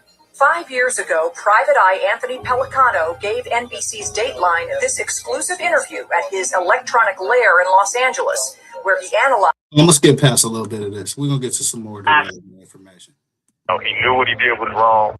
That's when I knew him. You know, I was there with him. You know, they interviewed him for 70 hours. I was with him and talked to him every day for 8 months. So this is Rafael Perez's cellmate. He's explaining what Rafael Perez told him about the unaliving of Biggie Smalls. Wow. And do you think at a certain point in your conversations that he finally was at peace with what he did, or is that going to haunt him for the rest of his life? Oh, it's definitely going to haunt him for the rest of his life, because he never got to the point to where he was worried that somebody was going to get him for what he done. You know, he knew what he did was wrong. I think he was sorry for what he did. I think he got caught up with Mac and them, because I remember the first time he told me when he took money from Mac. The first time he committed a crime, so to speak, is when he took some money off a drug dealer. Because, you know, he was in narcotics first. Sure. You have 30 seconds remaining. Then, well, I got 30 seconds. So can I call you right now? The atrocities that were committed by myself and those who stand accused are unforgivable acts. The lines between right and wrong. Well, that's Rafael Perez when he got convicted. That's what he said at sentencing. I'm gonna skip past that. When that was just boasting about something. sometimes it would be like he was bragging. Like when they did the bank robbery, they was in Vegas, he was bragging. And when he was putting cases on guys, but when he was talking about, because one incident, when he told me about the Biggie murder, we had been drinking. All right, and I was like, Biggie's song came on the radio, and he was like, "Oh man, fuck that fat dude." I'm like, "Man, you don't like this? I mean, this is one of the biggest, best rappers in the world." He's like, "Man, fuck that guy." Then his whole board changed. He was like, "Hey, I was there the night he was killed." And I'm like, "What?" And then he started telling me everything. But then his whole demeanor changed. But then that next morning, he came in my cell and he put his hand on the middle of my chest and didn't let me up. And that was a different side of Perez that I had never seen. What did he say to you when he did that? He put his hand on my chest and he said, "Hey man, what I told you last night, that don't need to be repeated." And he had his hand on me, and I'm 6'5", He came in my cell and put his hand on my chest while I was laying down and wouldn't let me get up. He said, "Hey man, what I told you, man." I said, "Hey man, what you told me, I don't remember none of that stuff, man." And he was like, "That's right." And he thought he was a sucker. He would be like in there with slang, West Side for life, mania, and all that stuff. I seen him as a different type of person. They had him as a police officer. I seen him different. This is a man that cried in front of me and I just hugged him. This is a man who I met his daughter, his wife. Kenneth Boagni was known to the lawyers representing Biggie's mom, Valletta Wallace, and they valued his information. Harry Sanders and Dennis Chang were the main lawyers who represented the Wallace estate against the LAPD and the city of Los Angeles in the wrongful death civil suit. See, Perry and Dennis will become major characters in the story of Phil Carson and his investigation into the corruption at the LAPD. As you guys can see, again, this is a lot of layers to this, but I'm going to do my best to try to narrate y'all through this. So I think we've uncovered a lot of information tonight. Y'all let me know in the comments how y'all feeling about this. We're going to get deeper into Reggie Wright, too, for you, Uncle G. You know what I'm saying? I got you, man. Get the likes up. These are two more names to keep track of as we uncover the role. I'm going to skip past a little bit of this. And I got that from my family. At that time, I didn't know what was going on. All I knew is my name was coming out in the LA Times that implicates 2 police officers in his murder of Notorious B.I.G. That's the only thing I knew, and I got that from my family. They came and took me out of my cell 5 o'clock in the daytime, and they don't do that unless it's a death in your family or something's wrong. And they told me they were getting ready to put me in a home for protection, So I didn't know what was going on. That was June 29th, and July 5th is when they came up with the video recorders and a court reporter and wanted me to. And I just didn't do it. I didn't feel comfortable doing it. So was this before the Board of Rights, or this is after? This was after the board. I did the Board of Rights in 2002, 2003. I did the Board of Rights all the way up to 2004, maybe 2004, 2005, maybe. At those Board of Rights meetings, when you started to say anything having to do with Biggie Smalls, they told you to shut up. I'm hoping that this isn't too much. Yeah, that's a fact. So we covered a little bit of that yesterday at these Board of Rights hearings. Whenever, once Ms. Wallace filed that lawsuit, whenever Biggie Smalls' name came up in any of these court cases, depositions, officials that were with the LAPD or the Los Angeles Police Department would tell them to shut the fuck up, basically. And that's been documented. We actually listened to another lawyer's testimony about that last night. So again, as you guys can see, there's a huge press to try to suppress information, to try to ruin careers behind what happened to Biggie Smalls, man. Much information. In these cases, that's what the LAPD is hoping, that people get buried in details and names. I mentioned what is called a Board of Rights hearing. These hearings took place traditionally when an LAPD officer was in trouble or there was going to be discipline given out internally by the department. In the hearings, there were 2 police officers that sat on the board along with a designated civilian. During the Rampart police scandal, there were so many Boards of Rights hearings held inside the LAPD. Kenneth was asked to testify because of his time with Rafael Perez. Many officers involved in the Rampart police scandal had to go before a Board of Rights hearing. Well, I never said anything about Biggie Smalls. For some reason, they would always bring up death row records. And they would shut it. They would make everybody leave out of the hearing, get out of the hearing, hey, shut down. That means stand up. Hey, Stop right there, Mr. Bogey. Don't answer that question. Everybody out. Just like that. Seal it. Yeah, when Death Row come up, when Christopher Wallace come up, they shutting down all the motherfucking hearings, man. That's what lets you know how explosive and how powerful this information is, man. I mean, seal it right now. Seal it, hit hearings right now. You know, it was a big deal. You know what I'm saying? And then that's when I knew. I said, well, I might have some information that might be valuable. Because he admitted that he was at the bank robbery, or he knew about it. He admitted. Let me tell you, this was kind of. I just, you know, he had made a big scene at the police station where he worked at, so everybody could see him. That was his alibi. That he was the driver in the bank robbery. It was him, Mac, Gaines, and Perez that was involved in that bank robbery. But it really wasn't a robbery because it was Mac's girlfriend. He had her order the money, and they never got the money. That's a fact. Hey, listen, this is when politics and rap music started to intertwine with each other. That's a fact, man. As he's explaining, man, David Mac's girlfriend actually worked at the bank, and so he had her order up the exact amount of money. And usually, when from my research on this, right, when the bank orders money, it's not that much. It's not $722,000. So I believe a couple of days before that, she ordered up that exact amount, and that's the exact amount that they ended up taking. And so again, that's just little details that connect dots to this overall situation. You know what I'm saying? Never going to get it. And did he ever talk about Amir Muhammad or no? He didn't really talk about him a lot. You know what I'm saying? He didn't. You know, Perez was fearful of them guys. He knew he wasn't supposed to be telling me this. When he was talking about putting cases on other LAPD officers and all that, and making good cases bad and all that stuff, you know, it was more jovial. But when he got to talking about this stuff, when he got to dealing with Mac and Gaines and Suge and all that, it was serious. Yeah, listen to what he just said, man. When he was talking about, you know, the regular bullshit setups and misconduct that they was doing on the police force, when he was talking about that shit, you know, he was jovial. It was lighthearted type shit. But when he started talking about, you know, David Mack, he started talking about Big Suge, you start talking about what's going on behind Christopher Wallace, shit got real. He said Perez went in his cell the next morning after he tells him all this, puts his hands on his chest. Bro, 6'5", he forced him down like, bro, forget about that shit I told you yesterday, bro. Don't ever tell that shit ain't to be repeated. You know what I mean? So you have a lot of people that are acting wilding the fuck out behind what happened to Big, man. That's just the best way I could put this shit. Hope y'all enjoying this content, man. Get the likes up. I mean, because you think he was scared. He was scared of them. Yeah, it was definitely fear, and it was just like shit. It made me fearful. I definitely got fearful. You know what I'm saying? About did you hear about Amir Muhammad from anyone else other than Perez? I didn't even really hear. I don't even know if he said Amir Muhammad. I just think he said one of Mac's friends, one of Mac's partners that went way back with him. He never mentioned the guy's name. I have to be honest about that. He never mentioned the guy's name at all.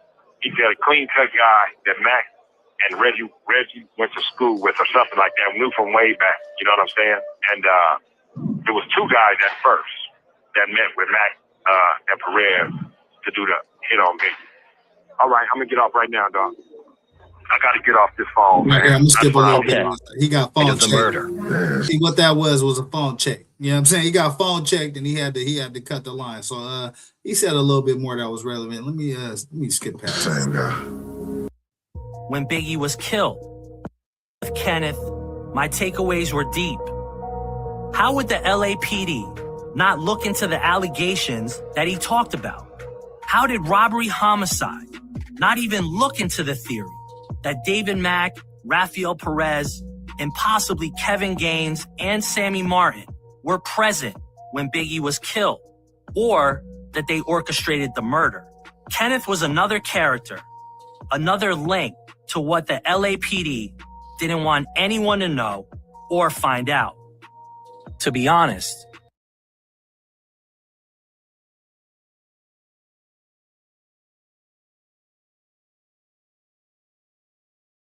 Hey, Dr. Nino, you know about that phone check. You know what I'm saying? Hey, he's like, hey, I got to get off the phone real quick. I got to get back to you, player. You know what I mean? let me get back with you. I got to, you know what I mean? Yeah, bro. So, you know, y'all know what that is, man. He got phone check, but he got back to it, man. And again, this is valuable information that, you know, as a fan, as a person that's interested in what really happened, you know, these have been deemed to be credible sources. They did a good job of deceiving the general public. Finding it now was staggering. They didn't want to solve the case, is what I thought, because, you know, their people was involved. You had Mack and Perez and Gaines and Sammy Martin neck deep in this stuff, man. I got 12 letters from Perry Sanders in my cell, corresponding with him. This call and your telephone number will be monitored and really try to persuade me not to testify in the civil trial or do a deposition. He wanted me to go away, man. He made it perfectly clear. He wanted me to disappear. Don Vincent and Bradley Gage was getting ready to fight, man, inside Calipatra visiting room. Right, Don Vincent and Bradley Gage was two city attorneys about to fight over this informant's information. That's basically what he's dropping. Let's get past a little bit of this. Let me see what else is on here. Where the money could be. You know what I'm saying? Where the rest of it. So the upper brass of the LAPD and the city attorneys knew that they needed to stymie this case at all costs. And none of these investigators or none of these guys cared where you knew where the gun was or where the money was? They did not care. I just couldn't believe it, man. And I remember exactly Perez making a big mistake when he said it, where they went. After all this stuff happened, where did we go? You know what I'm saying? And I knew that's where the money could be. You know what I'm saying? Where the rest of it, because they gave most of it to Amir Muhammad in Las Vegas. You know what I'm saying? They gave some of that bank robbery money because he was gonna have their heads because Suge Knight reneged on the deal to pay. I was just trying to give Miss Wallace some closure, man. I would have to guess that there's been at least 10 documentaries. Wow. I just want to say, wow, man. That's pretty explosive. What y'all think about this content, man? I'm going to skip to another important thing that comes out. I want y'all to listen to. Let me know what y'all think about this content, man. Get the likes up. Appreciate y'all for rocking with your boy, man. It's the remix with Cali Dre. Breaking down a little bit of this Biggie Smalls unaliving and what really happened according to the FBI and the dossier. Hollywood T, don't be mad at me about what they saying in this motherfucker, man. I'm just bringing you the news, man. You know what I'm saying? This is that. But talk to Phil Carson ass. You know what I mean? Hollywood T down for Suge, man. You know what I'm saying? I know. I already know how this gonna play. But you know, we gotta run it, man. This is to me the most relevant and most detailed information that I've been able to find. Y'all let me know if there's anything else out there that we can tap in with, man. Get the likes up. Let's see. I wanna play this real quick. Rafael Perez, LAPD personnel who participated and were aware of the existence of this file from 2001 to 2002 to the present are these names. And I'm gonna see if you can pick out what name is interesting to you. Okay. Commander Stuart Maslin, Captain Kevin McCarty, Lieutenant John Duncan, Lieutenant Emmanuel. And I can't go. Hey, who's on my? Michael Moore is the current chief of the LAPD. So what you have to understand is all of those names I read you. Lieutenant John Duncan. The next thing I'm going to tell you is a little bit shocking. Yeah, let's listen. You mean what you just told me isn't? Well, let's listen to this because he's getting into some commentary. I want to see where he starts. The LAPD starts the relevant part of this. Hold on, give me one second. Including Valletta Wallace. I think it's right here. I want to share with you, I was able to get my hands on a document that was a part of the civil proceedings that is under seal, and I don't think too many people have seen this document. In this document, I would like to share with you evidence that if the LAPD really wanted to solve or to find out who was a part of this murder, that they would have shared with you or given to you, or someone there would have said, hey, Phil, why don't you look at this? And I think you're going to find this staggering. In January of 2001, the LAPD itself instituted a formal internal affairs investigation bearing LAPD internal affairs number CF010190. And there's an exhibit of this. So there's an actual printed copy of this somewhere. In this internal affairs report, the LAPD itself alleges that Mack and Perez conspired to murder and assisted in the murder of Mr. Wallace. Wow. Let's run that back. I want to spin that back. Let's spin that back. Get the lights up. Or someone there would have said, hey, Phil, why don't you look at this? And I think you're going to find this staggering. In January of 2001, the LAPD itself instituted a formal internal affairs investigation bearing LAPD internal affairs number CF010190. And there's an exhibit of this. So there's an actual printed copy of this somewhere. In this internal affairs report, the LAPD itself alleges that Mack and Perez conspired to murder and assisted in the murder of Mr. Wallace. The IA was assigned to the LAPD themselves. Here, let me put myself on the big screen for this, bro, because this is explosive commentary right here. The LAPD already fucking knew what happened to Big. The memo number, whatever, 00 something, whatever the fuck he just read. They already knew. They already know. This shit is really solved. They already know. Y'all let me know what y'all feel about this, man. Shit's mind-blowing to me. Rampart Corruption Task Force. What the fuck we watching? The same task force investigating the criminal connection between Mack, Perez, and other LAPD officers. So what that just tells you is there is an actual internal affairs report that the LAPD generated themselves that said Mack and Perez were a part of this murder. Is that staggering to you? That's mind-blowing. First of all, they're correct. But second of all, I've never seen that. And the fact that they had... Yeah. Phil Carson, FBI agent, just confirmed. They're correct. So let's just get that on the record. They're fucking correct. That information, what was the date on that again? 2001. January 2001? Yes, sir. Okay, that's before I even opened up my case. Yes. Okay, so before the FBI get involved in the early 2000s, before Ms. Wallace even files her lawsuit, the FBI have a document, file number 00 something 0, a bunch of other numbers. That said, LAPD officers are involved in the assassination of Biggie Smalls. Let me know what y'all feel about that. So that not only should have been part of that murder book, trust me, myself, Detective Mora, and Detective Sambar, we combed through that homicide murder book in Deputy Chief McDonald's office with a fine-tooth comb. That document was not in there. That's amazing to me. During that whole time frame, unbelievable. The next thing I'm going to tell you is a little bit shocking. You mean what you just told me isn't?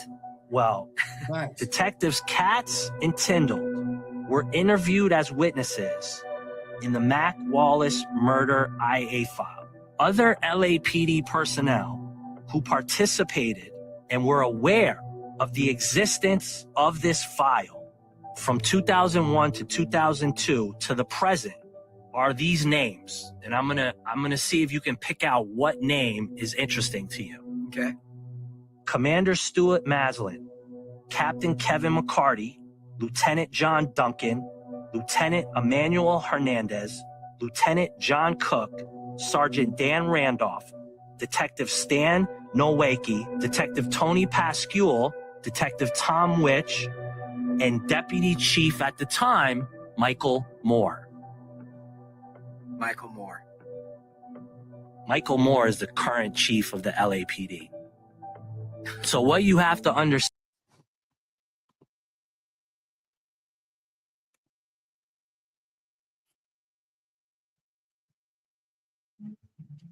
And that's why this shit is relevant to me.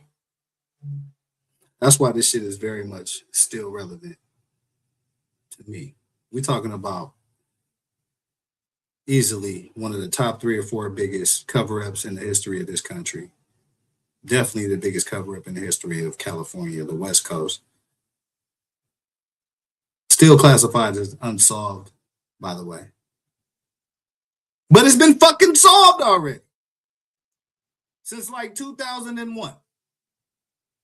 And this is why they tried so hard to shut down Russell Poole. This is why they shut down a couple of the other investigators that we discussed yesterday. This is why they try to shut down Phil Carson, because they know they done fucked up.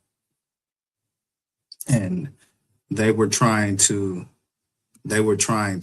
cover that up. Yeah, let me spin. Oh, you want me to spin back the names here? I'll spin it back for you. Let's go. We'll spin it back. Lieutenant John Duncan, Lieutenant Emmanuel Hernandez, Lieutenant John Cook, Sergeant Dan Randolph, Detective Stan Nowacki, Detective Tony Pascual, Detective Tom Witch, and Deputy Chief at the time, Michael Moore. Michael Moore. Michael Moore is the current chief of the LAPD. So what you have to understand is all of those names I read you were aware that an internal affairs file existed within the LAPD that stated David Mack and Rafael Perez were involved in the murder. And they all knew about it and took those files and hid those files. And those are Where are those files now? I've never seen them. Now, if that wasn't shocking enough, I'd like to tell you some more information, and you tell me if you knew this or you didn't. Okay. The LAPD knew since March of 1997, which is the day that Biggie got killed, right, that Rafael Perez was on duty as an LAPD officer on the night of the murder of Biggie. Did you know that? No. Second to that. Wow. I think that's very important. We're going to spin that back. Let's spin that right back. Get the like set. Appreciate y'all for rocking with your boy on this, man. Let's get it. Tell you some more information, and you tell me if you knew this or you didn't. Okay. The LAPD knew since March of 1997, which is the day that Biggie got killed, right, that Rafael Perez was on duty as an LAPD officer on the night of the murder of Biggie. Did you know that? No. Second to that, they also knew since March 9th, the day that Biggie was murdered, that evidence existed which placed Rafael Perez listed on a log of reporting officers at the scene of the murder of Biggie. Jesus. The officer. Yeah, let's spin that back because I want to hear that one more time, man. Did you know that? No. Second to that, they also knew since March 9th, the day that Biggie was murdered, that evidence existed which placed Rafael Perez listed on a log of reporting officers at the scene of the murder of Biggie. Jesus. The officer Perez listed at the scene of the murder was looking for shell casings. Are you serious? That is. Yeah. Come on, man. I'm going to break this shit all the way down for y'all, man. I'm going to get y'all this real deal Holyfield, man. You know what I'm saying? FBI agent, documentary filmmaker, only FBI agent to ever work on this case, talking about the information he was able to uncover and that they were able to uncover in the investigation of the murder of Biggie Smalls. You didn't. Okay. The LAPD knew since March of 1997, which is the day that Biggie got killed, right, that Rafael Perez was on duty as an LAPD officer on the night of the murder of Biggie. Did you know that? No. Second to that, they also knew since March 9th, the day that Biggie was murdered, that evidence existed which placed Rafael Perez listed on a log of reporting officers at the scene of the murder of Biggie. Jesus. The officer Perez listed at the scene of the murder was looking for shell casings. Are you serious? That exists and is on printed document. Jesus. Now, here's another thing that's in writing. The LAPD has known since 1999 that David Mack confessed to being at the scene of the murder on the night of the murder. There was an interview that was done by the LAPD investigators of Benny Keys, who was incarcerated with David Mack. There's a recorded audio interview of this person's statement stating that Mack indicated that he was a member of the Blood Street Gang, that he believed Mack was a Blood, and he observed pictures of Mack and Perez wearing red rags. He stated that Perez visited Mack at the Montebello jail on 2 occasions and was accompanied by LAPD officer Sammy Martin. This is all coming from LAPD documents, right? Yes. Unbelievable. On October 28th, 2005, probably in the same time period that you're doing your investigation. Yeah, it is. Right in the middle of it. There's a statement that's taken. Again, this isn't hearsay. This is on audio cassettes that exist inside of the LAPD somewhere. That Edward Henry, the stepbrother of Detective Stephen Katz, told LAPD detectives that Katz had told him that he was aware of information in documents implicating individuals associated with the LAPD in the murder of Christopher Wallace. Edward Henry. Yeah, man, we're going to break this shit all the way down, man. We're going to break this shit all the way down, man. I appreciate y'all for rocking with this content, man. I know the, you know what I mean, lack of visuals, you know what I mean, do something to people, but this is good information. It's probably the best information I've been able to find. It's from the FBI source that worked the case, the only FBI agent to ever work this case. And so to me, you know, it gives it a lot of relevance. Advised them that Katz stated, fuck Biggie. He's going to be in the drawer for a while. He will be a cold case for a long time. Jesus. Who else knows about this? I mean, if the FBI got a hold of something like this, if I knew about this stuff, I would have subpoenaed the shit out of that place. And that's the holy grail right there. If that document that you just read gets into the right hands, it will not only make this case, it will cause a shitstorm that this city has never seen. Next time on The Dossier. Let me know what y'all think about that, man. You know what I'm saying? Let me know what y'all think about that content right there, man. You know what I mean? I'm just trying to bring y'all this real, you know what I mean, on everything that I spill, you know what I mean? And you know, this is a topic that there's been a lot of questions and not a lot of answers, a lot of different directions, a lot of plays running, but you know, it's a lot of clarity in this documentary, man.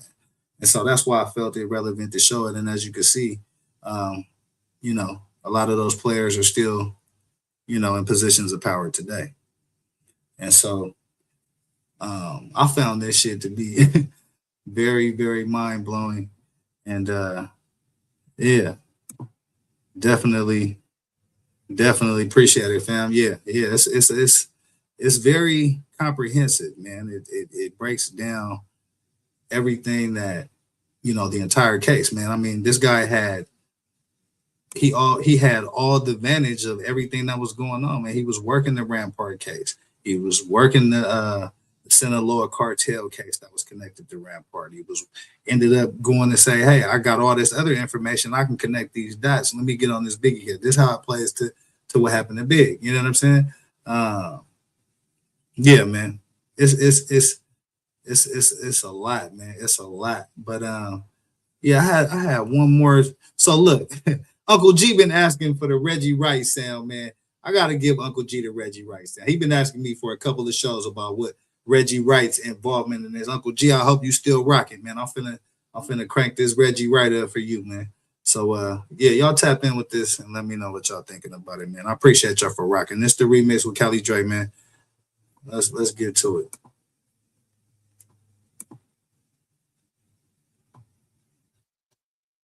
he could, if he, and he claims not to know anything about it. Here, let me spin back to where it's relevant. Okay.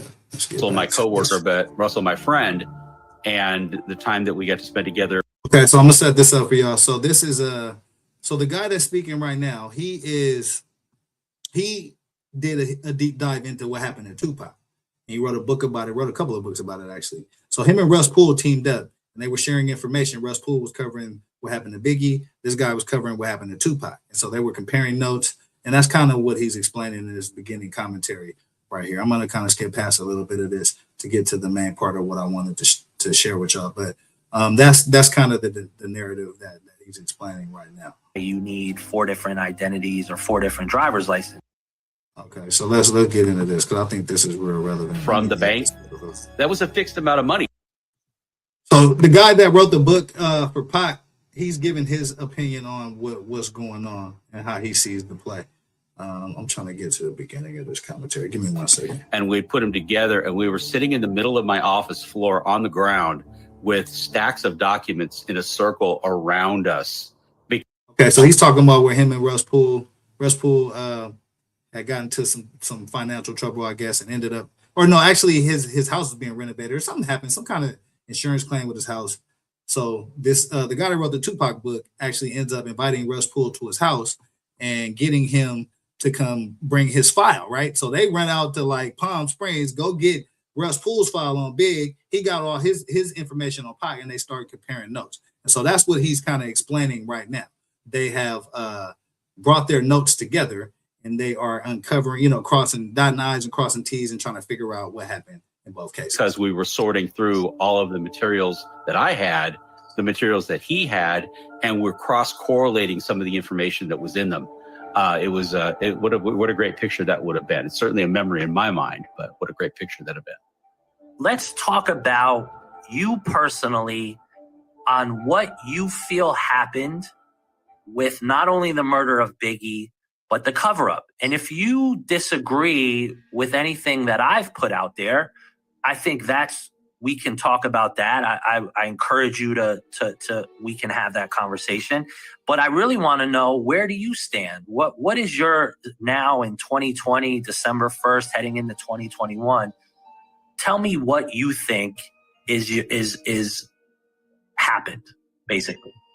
Well, I think there's been a lot that I uncovered starting in 2016 regarding not only Russell's work, but actually going back and re-examining things. Russell's information was pretty solid, but it was also dated. I think there's also an opportunity to go back and look at things many, many years later. You've got the perspective of time to see what's washed out and what hadn't.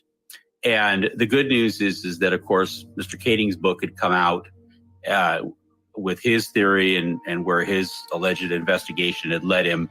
And there was also talk about that time about this guy, Phil Carson, that was on the scene and was investigating it. So we really started ramping up my investigation about 2016 or so. And when I started looking at things, I really saw that Russell's theory about what had happened and who the main players were, it held up. It had legs. And for as much time has gone by, Mr. Kading hadn't really done anything. He had certainly taken pot shots at Russell and said, hey, Russell didn't know what he's talking about, blah, blah, blah. But he really didn't offer any proof to discredit what Russell had said. He just said. So pay attention to what he's explaining. This is the guy that he did all the research on Tupac, wrote a couple of books on what happened to Pac. And he's comparing notes with Russ Poole, who was the first investigator on the Biggie Smalls case. And so he's describing Greg Kading, who put out the narrative that Poochie killed Biggie Smalls. And I kind of went into that yesterday, based on this documentary that was a play by the LAPD to avoid having to pay Miss Wallace her $500 million. And so he's describing his feelings on Greg Kading. Get the lights up, man. Appreciate y'all for rocking with the channel, man. He didn't know what he's talking about. Just accept that as fact. But I had seen that the information that Russell had still held up. Randall Sullivan and I talked many times about Amir Muhammad, for example. And Randall had done some additional work on Amir Muhammad, had done some additional finding of fact with him. So there was a deeper story there. I had cultivated and developed a friendship with Ken Bogney, who was in prison still, but was Rafael Perez's cellmate at the time. Right. And we just listened to the Kenneth Boagney audio, and what he claims that Rafael Perez told him about what happened to Biggie, which lines up with what the FBI and this documentary filmmaker, said happened as well. So got a lot of alignment in this documentary, man, with a lot of the facts that were already out there. And I have just hours and hours and hours of recorded conversation with him, where he would tell me the details of what happened, what Rafael Perez told him, what he didn't tell him, the review board that the LAPD, put him up against to discredit officers on behalf of the LAPD. And so each and every one of these people that what I consider to be key witnesses or key players in there, I was able to actually go and re-examine. And the more I did, the more I realized how much I believe Russ Poole's theory was on the mark. I do believe that David Mack and Rafael Perez were involved there. I do believe there were witnesses that placed them at the Peterson Auto Museum at the time of the shooting.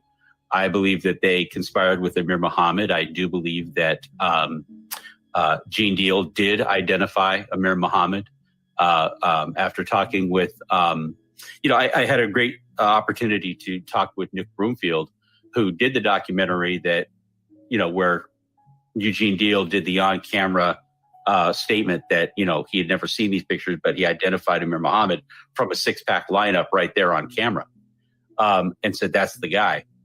And why hasn't anybody shown me that? Kading's tried to take some shots at Gene Deal to try to discredit him, but that's just kind of how Kading operates. So as you guys can see, Greg Kading, again, taking shots at Gene Deal. He was taking shots at Russ Poole. And if you look at his background, he's had some cases thrown out. His credibility, in my opinion, is not that high. I mean, if you guys can Google or YouTube Greg Kading right now, and you know what I'm saying, he's got, it seems like WAC 100's got him on speed dial. So I watched the murder rap documentary, how he obtained the information that he got, how he obtained the confession from Keefe D, was a little bit fraudulent to me, man. You know what I mean? I think they created some type of confession from Poochie. It was dated April Fool's Day, and they gave it to Suge's girl and had her signing it and got her to working with them on that. So that's how they $1 Million Mind, salute, man. That's how they got the Keefe D confession, because Keefe was like, I don't know nothing about Big, but I'm gonna tell y'all some other shit that's gonna blow y'all mind. And so that's how Keefe D, I think that's a large part of the reason Keefe D is where he is right now. And it just gave us more information on what happened to Tupac. But so that's kind of the intersection of these cases, man. I hope y'all enjoying these videos, man. You know what I'm saying? The lack of video and it's only audio, I know it it's not, what's the word I'm looking for? Some regular shit. But I appreciate y'all for rocking it. It's just good information, man. That's what I'm about. However it come. And I mean, I'm gonna try to get the good information and slide it to the people. You feel me? Get the likes up. I think that Eugene Deal was right on the money. I think it was not a staged interview with Gene Deal. That wasn't staged.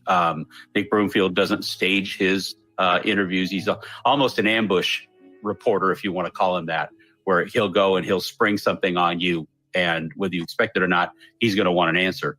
So the Eugene Deal thing, I think, has credibility, as do I think Eugene Deal has credibility. So I do still stand by the theory that, or the belief anyway, that Amir Muhammad was hired by Death Row Records to take out Christopher Wallace and Sean Combs, and that Amir Muhammad wanted a certain amount of money for it. I believe that Amir Muhammad, as Ken Bogney has said, both to you and to me separately, that there was a bounty that was put out. It was for both Puffy and for Biggie. And when the job went sideways, one of them got killed, the other one didn't. Amir Muhammad still wanted his money, Mac and Perez were kind of in the middle because they were the brokers, the go-between guys between Death Row Records and Amir Muhammad. Amir Muhammad wanted his money, and he was going to cause trouble if he didn't get it, regardless of who got killed and who didn't, because it was supposed to be a 2-for-1, I guess. And Death Row did what Death Row Records has done, according to Bogey. They reneged. They didn't want to pay him. And this completely flies in the face of truth with what I've learned. It doesn't actually fly in the face of truth. It actually goes along with the truth, because Death Row Records had a habit of not paying anybody and stiffing everybody on payments for things. So when I hear from a prisoner in jail that Amir Muhammad was expected to be paid some money, and they tried to renege on the deal using, you didn't get them both, so we're going to stiff you. Amir Muhammad wasn't going to take it. And David Mack and Rafael Perez were stuck in the middle. There was a fixed dollar amount that they wanted for the hits. And I don't think, and again, I said before, I don't think there's any coincidences. I think that the amount of money that was stolen from the Bank of America, where David Mack's girlfriend actually ordered that amount of money from the bank, that was a fixed amount of money. It wasn't like they just went in there on one day when there was a truck backed up and dumped $1 million and they grabbed $750 of it. She specifically ordered a set amount of money at a fixed dollar amount. They came in and they stole exactly that much money. So, you have to ask yourself why. What's the relationship between that and what Bogey's saying about the price on the hit? Well, if you got $1 million hit and you pay $250, that leaves $750. Death Row stiffed them and said, well, we're not paying it. Amir Muhammad wants his money. You're stuck in the middle. Which side are you going to take? Where are you going to get the money? Listen, I want to comment on that just for the fact I got to drop a comment at some point. But Hollywood T, don't be mad at your boy. I'm not even going to repeat what they said. I'm going to just let, if you heard it, you heard it. If you didn't, you didn't. Salute to Hollywood T and this motherfucker, man, because, I don't want her on my motherfucking ass, bro. Get the lights out. I think in some ways that's the only rational explanation that there is, or that I've heard of anyway, Don, for why David Mack would go and brazen broad daylight and go steal $750,000 out of the blue. I mean, this guy he didn't have a proclivity of going and pinching banks. It wasn't his thing. That wasn't his MO, robbing banks. Maybe it was a great opportunity because his girlfriend was there. But then again, what kind of an a-hole, so to speak, do you have to be to put your girlfriend in the middle of that, unless you're desperate, unless you really have a reason to risk her safety, to risk anybody that's at the bank, and to basically flush her career down the toilet, because that's exactly what it did. Why else would you do that? I don't think you do that for just see if you could get away with it. So, I tend to believe everything Russ said, and I think the facts fit the theory. RJ did bring up a good point here. To do a takeover bank robbery, I imagine you either have to be a stone cold gangster, or you're in a position where you feel that is the only answer to a problem you have. Again, wrap your mind around the fact that David Mack walked into that bank as an LAPD cop, currently working for the department. Plus, the amount of money he stole is staggering, even by today's standards. Now, I do want to talk about Amir Muhammad. I think that Greg Kading has made a statement that the simple mortgage broker statement? Simple mortgage broker and innocent mortgage broker. I think he might have even said, where do you land with Amir Muhammad and the existing information? And I will talk about a few things. I will talk about, this is a... Yeah, man, I broke down Amir Muhammad and his history, man. I'm going to give y'all a brief joint on his history. Basically, Amir Muhammad is connected to David Mack by them going to Oregon. They ran track together in the early 80s, I believe. And David Mack ends up getting recruited to become a police officer after, I guess, he transferred to USC. And so he becomes a police officer. Amir Muhammad, in the meantime, he's in Oregon. I guess he makes his way down to Los Angeles at some point. And there's a bunch of documented situations that he gets into. He finds himself, they find a bunch of passports, a bunch of fake names. I think he skipped out on the Denny's bill or something like that, got caught. It was a bunch of little stuff like that, right? So there's one incident where Amir Muhammad is on the freeway sees his ex-girlfriend and her new boyfriend, and allegedly points the blick at him, chases him on the freeway. Now, police come out, investigate it. He just says, oh, he was moving. He left the gun in the car. He forgot about it. He gets out of that. Now, mind you, all these things that happened up to this point, he's just getting out of it. Police they're showing up. He's escaped.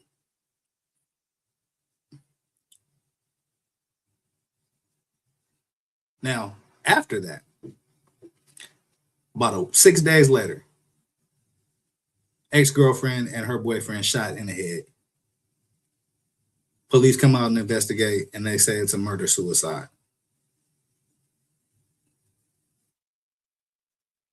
So I dropped a short about that. Y'all can go look at that short and run the views up on that. Because, again, Amir Muhammad's image has always been, like they're saying here, just a mortgage broker. And I think that did come from like the murder rap, the Greg Kading. And so, again, as you start peeling back the layers and you start asking yourself why people are saying things they're saying, why people are kind of doing the things they're doing, there were two, how can I explain this? There were two competing narratives. There are two competing sides on trying to figure out what happened to the Notorious Big. There's the Russ Poole side that was really just trying to get to the truth. I think Russ Poole was just a cop that fell into this shit. He discovered a bunch of shit that was way over his head, and once he took it to the top, they suppressed it because it was a lot of involvement of LAPD officers doing a bunch of dirty shit. As I uncovered to y'all yesterday, there's a photo of David Mack, Rafael Perez in the middle of the photo. They all dressed in red, cutting the cake in the middle of the photo, the chief of police's daughter. So again, there's motive all over the place for this to have been covered up. You know what I mean? And so that's kind of how I've been trying to figure out, I've been struggling. I've been wanting to bring this to y'all ever since I started this channel, but I didn't really know how to do it because a lot of this is just audio. So that's why I tried to play some of the video in the beginning to give y'all a big picture of the players, the environment, and what's going on. So that when y'all hear this shit right here, like it can kind of resonate, man. Get the lights. Guy who it's recorded got caught with multiple fake identities. Mm-hmm.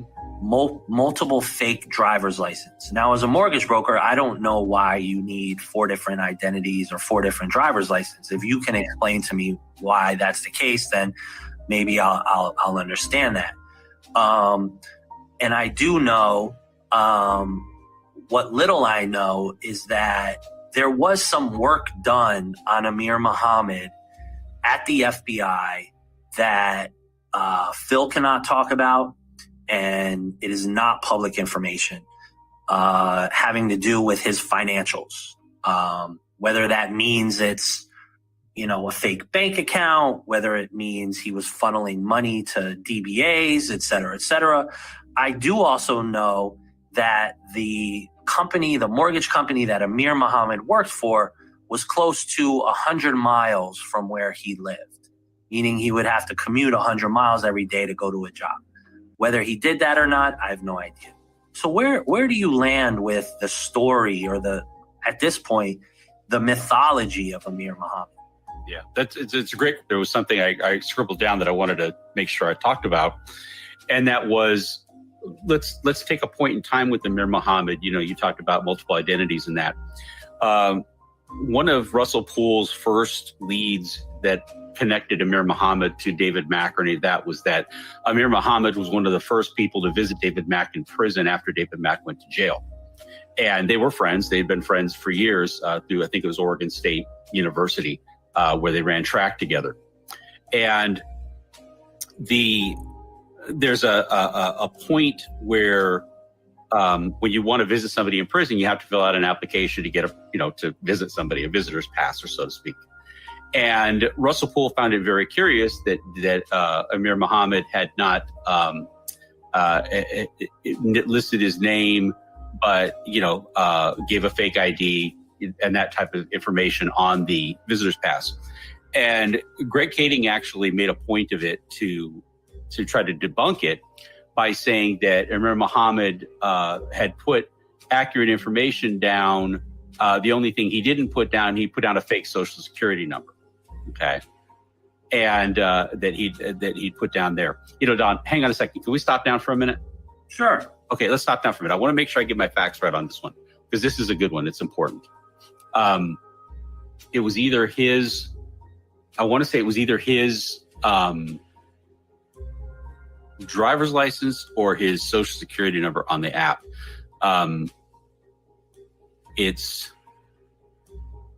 what is it? Oh, that, okay. Yeah, it was his social security number that he faked, and not his driver's license number. And interesting enough, I did have somebody run that social security number, and it goes to an older gentleman who is still alive in the Oregon area. Right. Now, who that is, I don't know. He gave a fake social security number, and Greg Kading tried to use that to say that it was proof that, you know, he didn't want to give his social security number out because he's a mortgage broker, and why would you give your social security number out? Well, the reality is that the social security number in the state of California is the only thing that's not on your driver's license. So if you have a fake ID and the name and the address and everything that's on your fake ID, that's something that somebody can verify and put all that information down on. The social security number he gave was fake because there's no way at that time that anybody could verify that number. And that's why he didn't give it. So you could use a fake ID. Somebody could look at the fake ID and match it to the application on the jail visitor app. With your background and your father's background, your grandfather's background, I would make the assumption that you have some institutional knowledge about the LAPD. Why is it so hard for some of the detractors of this story to think that the LAPD and a select few people are above managing this? The LAPD, for lack of a better term, has been for years, and you know, whether or not it's changed recently, I can't tell you, but it's always been a boys' club. It's always been an insiders club. If you knew the right guys and you ran with the right clique of people, and those people rose up to positions of authority, you went with them. You were known by them. When you flew at a certain level as a detective, they all knew each other and interacted with each other, you know, one way or another. So it was not foreign to me as I looked at the investigation to think that inside information was closeted up to a few individuals or dismissed by a few individuals, because the LAPD's culture has always been, if this guy, and that's kind of where Russ Poole bucked the system a little bit and why he ended up on the outside of it, is because when one guy said, this is the way we're going to do it, the rest of them just kind of go along with it because that's just the way the culture is. Yeah, so he explained the LAPD culture, man. I think y'all kind of got the gist of that. I'm going to skip along a little bit. You know, continuing to look into the case, as he got into sort of the latter part before he passed away, where was his head at in regards to the murder of Biggie? Nah, we're going to skip past that. That's not relevant. To speaking with Reg and hearing his... Oh, here we go. Hey. Tupac and the Biggie cases were related. And that's really what was kind of cool about it. Uncle is Russell G, and I kind of came together. He had the Biggie side, I had the Tupac side, and we kind of came together and found out where that intersected. And we were both edified as a result of it. And I think that's what makes 187 such a great book, is because it really does join the two together and gives you a good understanding of the whole breadth of both cases. So what he's saying is he wrote a book with Russ Poole, and it's called 187, and it basically it intersects both cases. It intersects the Biggie case and it intersects the Tupac case based on the research that they both did and the time that they spent together. So that's what he basically was explaining, man.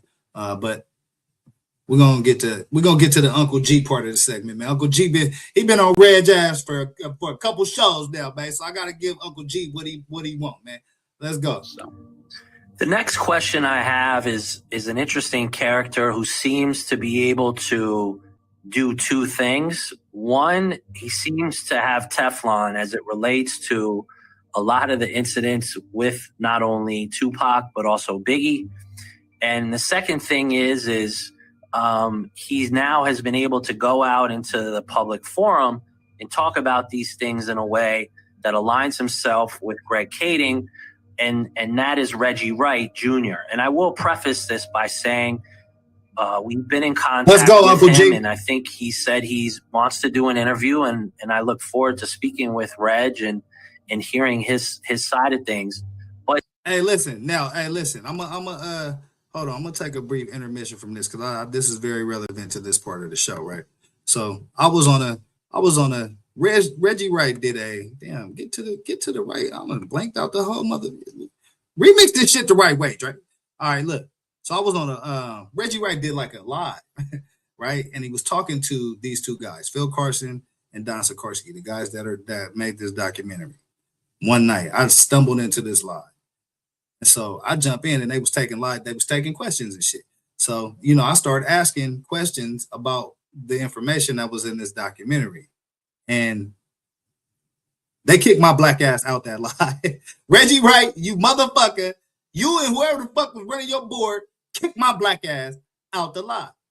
And so, again, I don't know if that's relevant or not to this whole shit, but that shit happened. Get the likes up, man. I appreciate y'all for rocking with your boy. There probably, arguably, isn't another person on the planet who has done more digging into Compton, the Reggie Wright Sr., Reggie Wright Jr. For people that don't understand the role that Reggie Wright Sr. and Reggie Wright Jr. played in Compton in general, I think I'd like you to explain. And then the second part I'd like you to explain is possibly his roles in both of these and where you land as of right now with Reggie. Let's go, Uncle G. Hey, Uncle Wright, G in this bitch. Hey, Uncle G in this bitch. Hey, you can't go down the Biggie rabbit hole without Reggie Wright. Yeah, man. Yeah. I gotta lead up to it, Uncle G. You know what I'm saying? I gotta lead up to it, man. Yeah, I appreciate y'all for rocking with me, man. Let's go. Here and Reggie Wright Jr. later were both members of the Compton Police Department. The city of Compton had their own municipal police department. They weren't under contract with the sheriff's department. As a city chartered in Los Angeles, they had their own police department. I think there was probably 150 people that worked on the police department at the time. Reggie Wright Sr. had come up through the ranks of the Compton Police Department, which had been around for, years, and worked his way up to being a lieutenant on the Compton Police Department. Reggie Wright Jr., his son, was hired, much like I was talking about the LAPD, where you make a couple of phone calls and you're the son of somebody, so son of a cop, so you're in. I think that's could be easily explained as to what happened with Reggie Wright Jr. He got awarded a position on the Compton Police Department. Originally, I think he worked as a jailer at first, and then he went out to squad and patrol.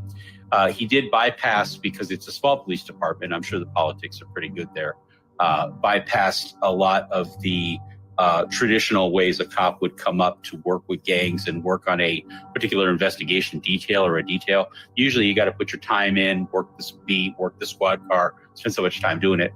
Reggie got immediately kind of fast-tracked to working with the gang detail and working with the gangs. Now, his father, Reggie Wright Sr., was actually a gang unit lieutenant supervisor, largely because, and I don't think either of them will deny it, in fact, many people have talked about that Reggie Wright Sr. kind of grew up in Compton around and watched and witnessed the formation of the gangs. So he was old enough to know who all of the leaders of the gangs were, the heads of the gangs.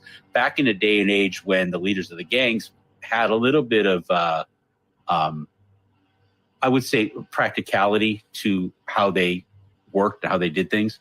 And for whatever social reasons gangs were created in the first place, the leaders of those gangs had some higher-minded concept in mind. I don't think it exists like that anymore today, but I think back in those days it did. So there was almost an honor. Chris Blatchford, who worked for Fox News, was similar in that he came up as a news reporter as these gangs were becoming created, and he had an alliance with the leaders of the gangs, and they had a fairly open communication line. So, yeah, I think that's pretty factual, man, and I think that's a very, very important fact to highlight, which is, I don't think the gang started as 100% bad. It got bad quick, but a lot of it was community protection from different elements that was going on in the 60s and 70s. And so it was a whole societal thing that was going on when the formation of gangs came along. But, crack epidemic, guns pouring into the communities, liquor stores on every corner, that blows up any motherfucking problem.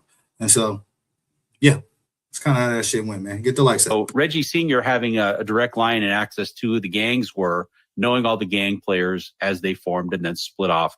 Reggie Jr. also came up on that, although I think Reggie Jr., he didn't have that kind of knowledge. He grew up around it, but didn't know the leaders like his dad did, but still worked with the gangs. And that immediately begs the question about, well, if you're in pretty cozy with these gangs and you know the gang leaders, let's presume, because I don't want to say it wasn't, I don't always assume a nefarious reasoning for things, but let's presume for a minute that Reggie Sr. was a guy who wanted to do the right thing, and he was working with the gangs for whatever good reasons there were to work with the gangs to stop the drugs, illicit sales of drugs and things like that. If that was the case, it's very easy to see when you're that close to it how at least the opportunity for corruption can exist. I don't think anybody could deny that if you're that close to the temptation, the ability to step over the line one way or another is certainly there. And I think it certainly needs to be looked at. No one can say it's an absolute improbability that could ever happen because you're just there. You're in the middle of it. You're with the gangs. You're working with the gangs. And there's enough other officers that have come out on the Compton Police Department. And, there's a counter to everything. Reggie's got a counter for each person that said something about him. He's got something to say about them.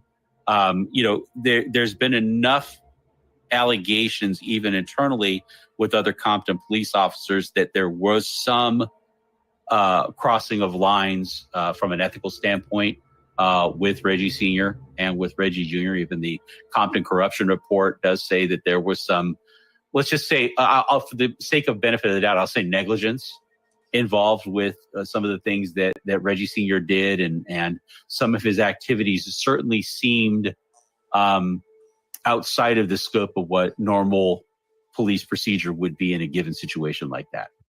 Right. And I think both Reggie Sr. and Reggie Jr. were definitely charged. I think Reggie Jr. ended up going to jail for different crimes that they had been, alleged of committing. So y'all can go look that up on your own. But yeah, they breaking down Reggie Wright's involvement in what happened allegedly to the notorious B.I.G.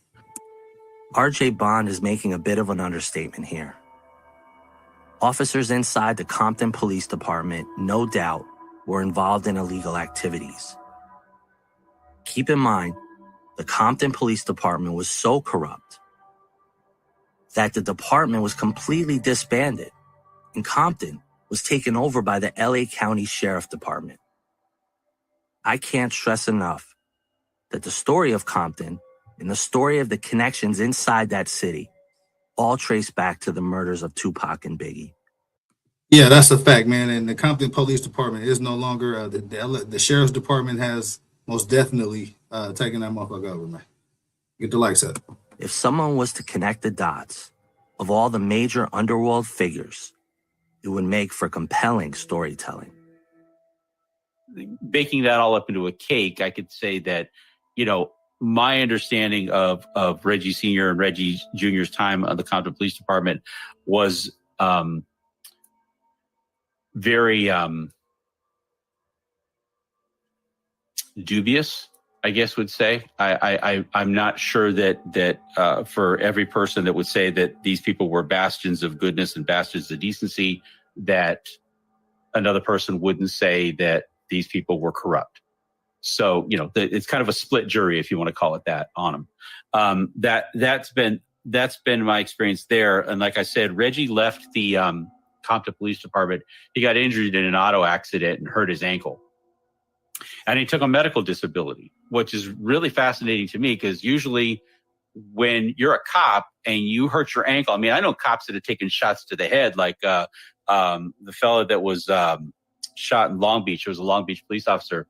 that was actually shot point blank in the head. He was a motorcycle cop. Brian Watt was his name. And Brian Watt was shot in the head. 6 weeks later, he was back. He was on desk duty, but he was back working for the police department again. Okay. I've seen cops take gunshots to the lungs, get over it, get back on the job again. They work a desk job. They do whatever. I've never seen somebody get their ankle hurt and retire on a complete medical disability ever in my life. I've never seen that. But for the last... Yeah, man. So they on Reggie Wright motherfucking ass, man. You know, this is his opinion based on the facts that they have on Reggie Wright's involvement in the unaliving of Biggie Smalls, man. 20 years or so, Reggie Jr.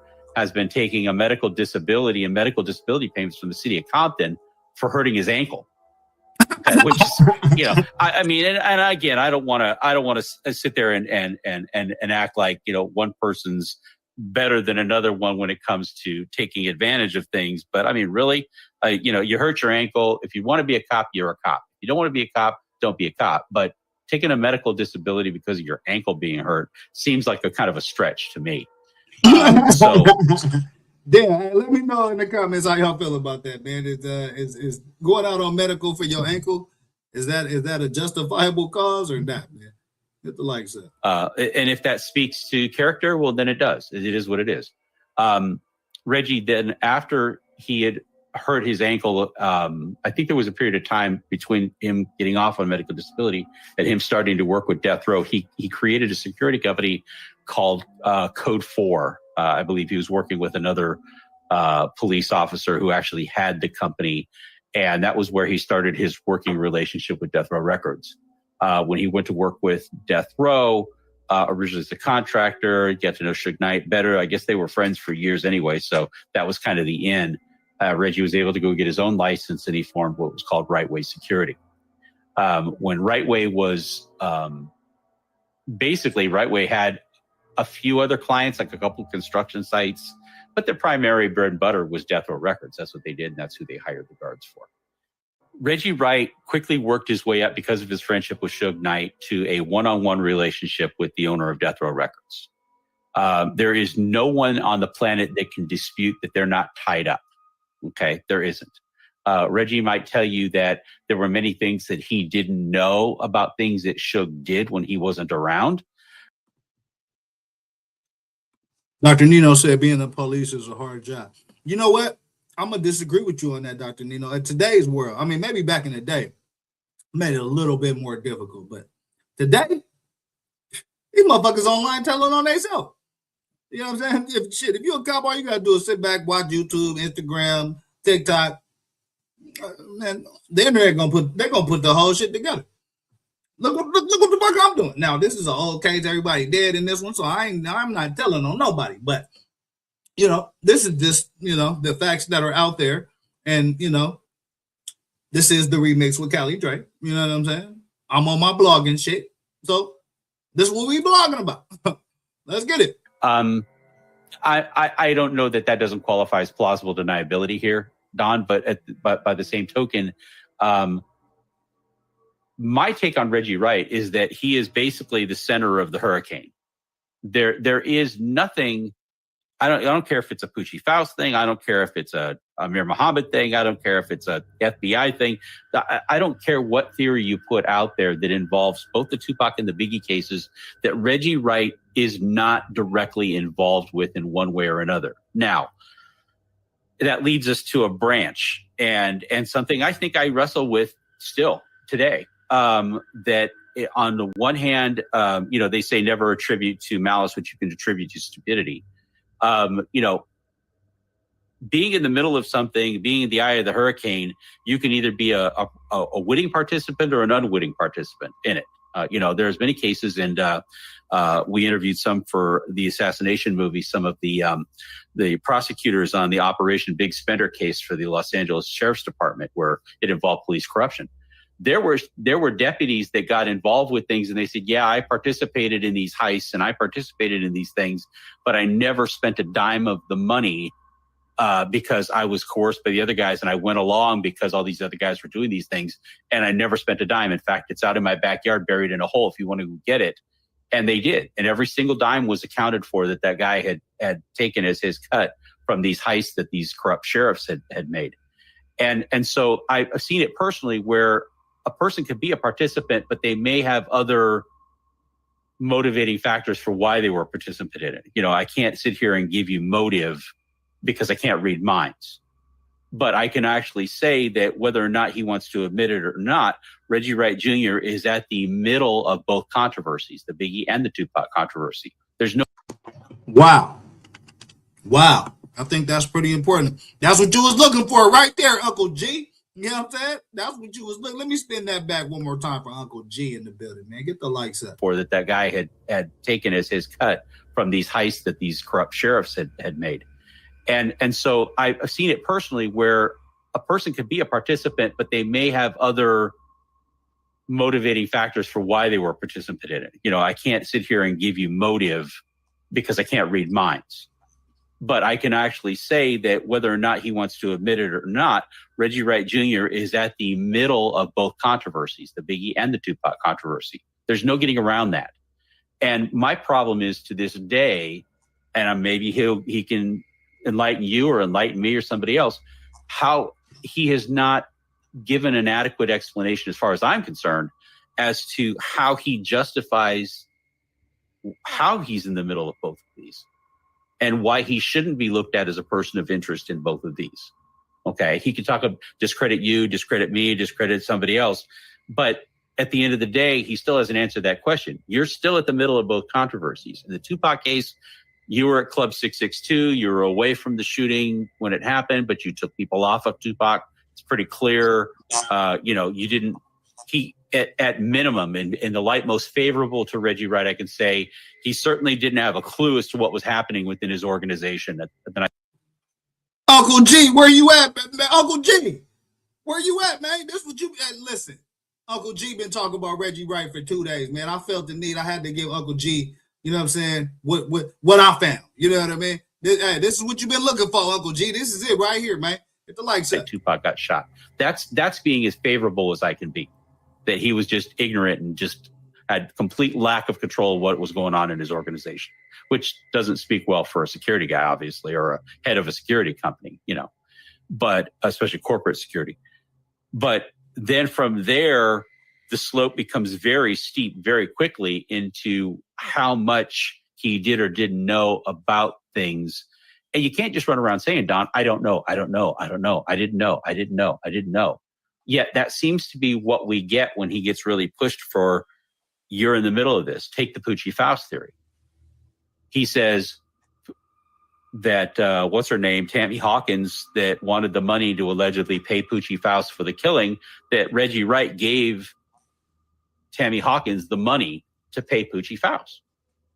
Now, he'll tell you, right, and that's the Greg Kading murder rap theory of this whole situation. I believe there's parts of that that's true, but I believe there's a large part of that documentary that wasn't true. And if you've been listening to this documentary, a lot of the theories in the murder rap documentary have been, in my opinion, they've been kind of debunked. I mean, because this documentary aligns with the initial investigator. That's another important thing is like, A, the only FBI agent that ever worked this case is producing this documentary, and B, it aligns with the first investigator that uncovered all of these dirty activities. Russ Poole, it aligns with what his view of this whole thing was too. So I mean, there's a lot of alignment. When you look at the Greg Kading theory of what happened, it goes outside of, an FBI, the only FBI agent that ever worked the case, and the very first investigator that worked the case that uncovered all this shit at first before anybody else did. And so, that's kind of what's in front of us right now. I didn't know what it was for. It was just Suge's baby mama asking for money, and I didn't know what it was for. But when Suge's baby mama asks for money, I give it to her. That's what I do. I give it to her. Okay. So he's claiming a plausible deniability there. But you're still an accessory. You're an accessory after the fact because you provided the money for a murder. And the I didn't know defense, I think, can only go so far, even in that case. Uncle G, that's what you've been looking for. Listen. Hey, Uncle G, this what you've been wanting right here. Reggie Wright is alleged involvement in this whole thing.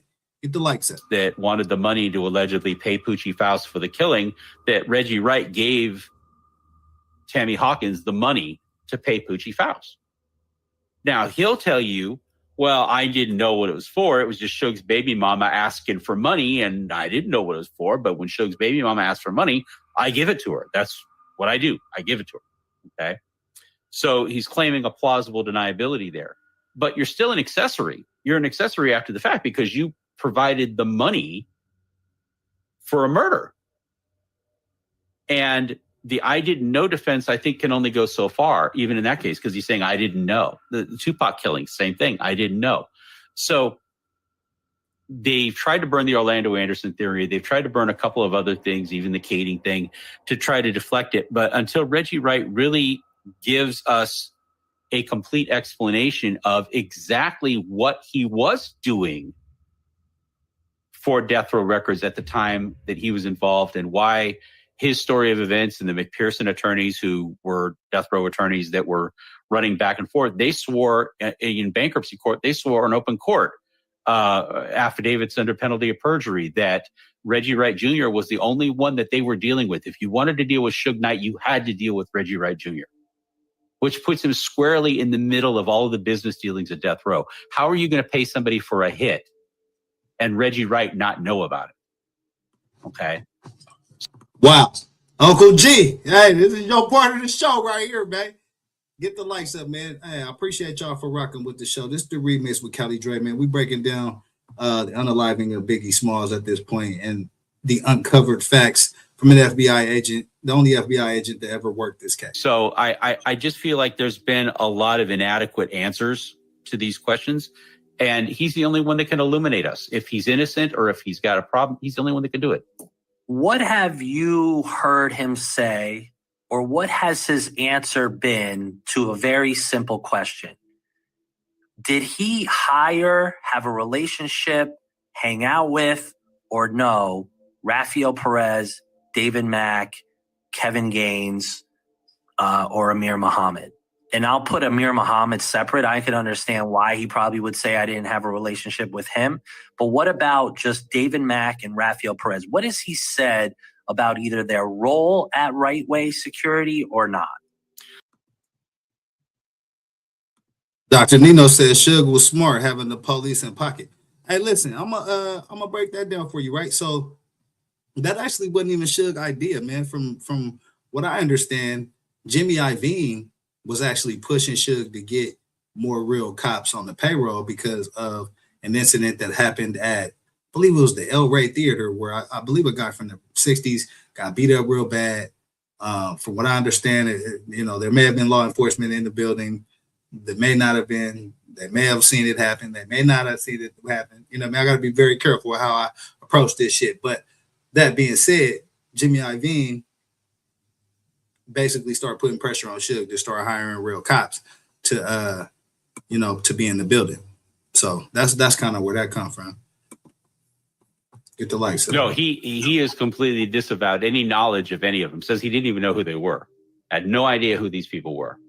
And again, it's the I didn't know. I don't know, defense. I didn't know these guys. I mean, there's a blanket of information out there that places these guys at death row activities. And I think this is where it gets difficult. This is where it's an evidence chain kind of breaks down. We have pictures of them at death row events. We know they were there. We know that other witnesses have seen them around at death row activities.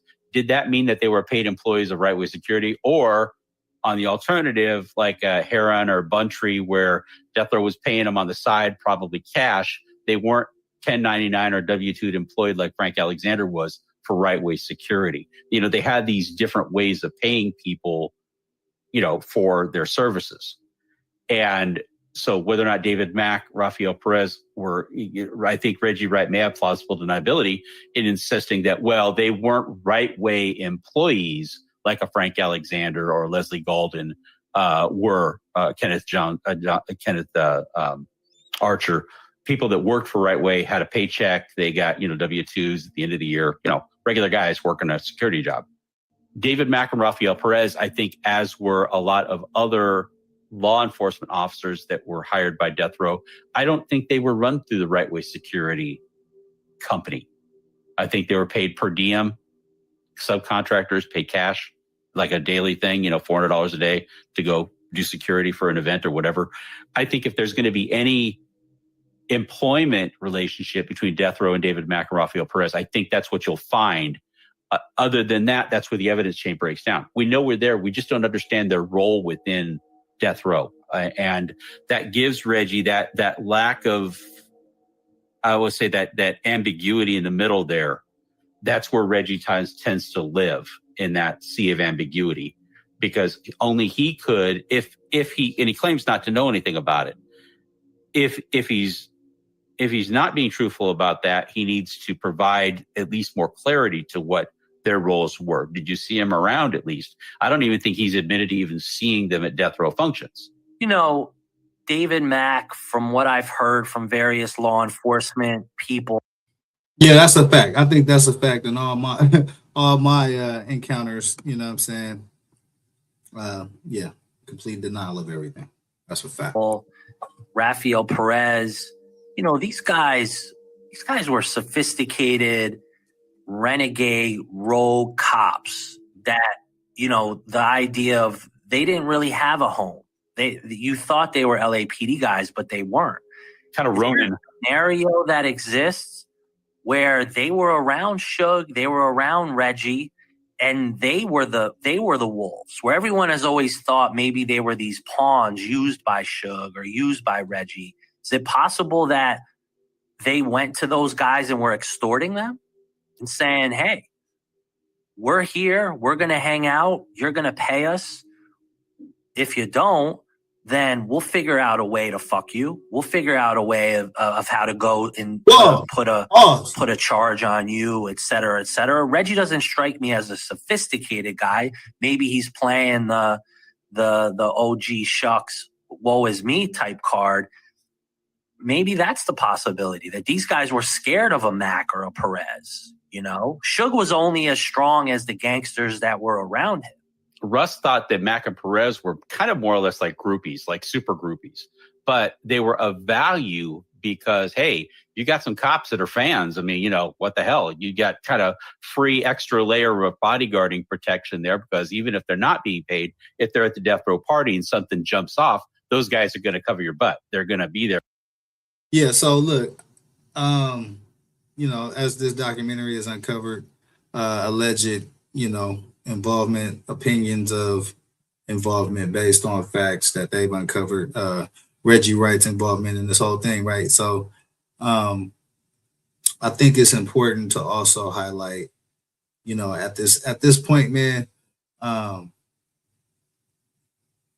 there was a lot of, finger pointing, a lot of blaming, a lot of, dodging and ducking. You know what I'm saying? Once a lot more light was shed on this situation. And so as he's explaining, like, he's playing the shucks is me wall card, and, I don't know anything. These are all things I've experienced too, in just encounters that I've had over there on that channel. And so I think this is pretty factual just based on my encounters. Like I said, y'all let me know in the comments how y'all feel about it, man. But Uncle G, we got you covered over here, man. Don't even trip, man. Don't even trip. Get the likes up for you, because, if somebody makes a move on Tupac, David Mack's going to jump in the middle of that. Clearly, like you said, kind of rogue mentality there.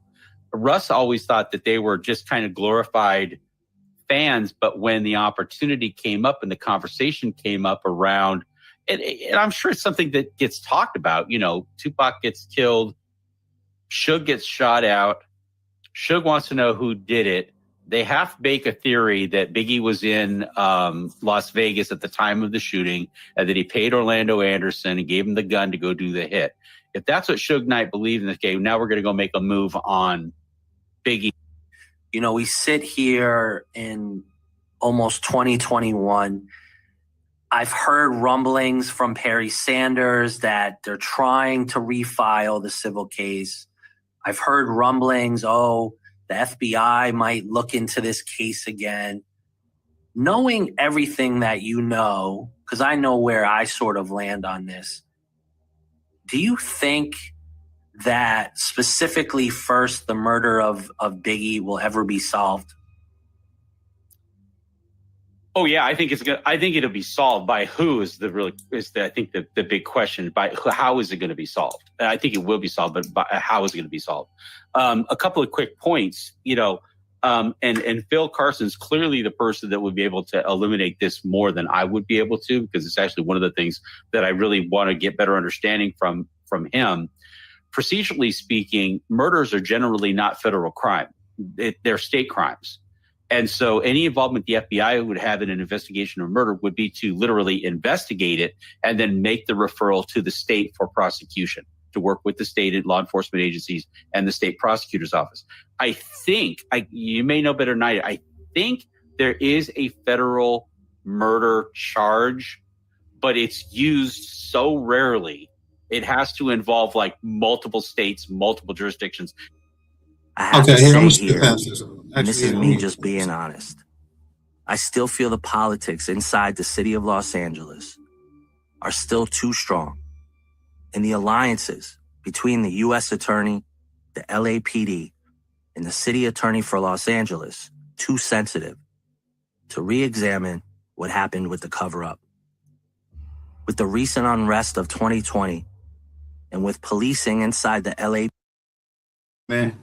Yeah, man. So I think we uncovered a lot tonight, man. Uncle G, you know what I mean? Had to slide you the Reggie Wright opinion, you know what I mean? So yeah, we got that out the way. I think we uncovered a lot tonight. People in power would never let that happen. That's a fact. That's a fact. And again, a lot of these people, man, is still in power, man. So that's why it's relevant to me, man. And it definitely is just something I've been tapped in with it, over the years. But when I ran into this series of documentaries, I was like, damn, that shit blew.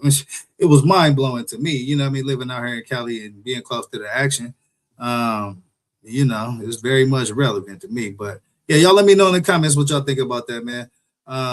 Yeah, I may do one more of these, but because it's one more half a video that I might break down, but y'all got the gist of this whole shit, man. You know what I mean? I done pretty much laid it out to you, you know what I mean? The way it was laid out to me. You know what I'm saying? And so, yeah, y'all let me know in the comments what y'all think about that, man. I appreciate y'all for rocking. Make sure y'all subscribe to the channel, man. YouTube, Twitch, TikTok, Instagram, man. Yeah, it's pretty powerful. Pretty powerful in my opinion, man. Matter of fact, y'all let me know what y'all think, man. I'm gonna drop this link. If anybody want to come up and chop it up, I'll drop this link for a minute. If not, man, I'm gonna get to it. But yeah, I appreciate it, fam. I appreciate it. Yeah, man.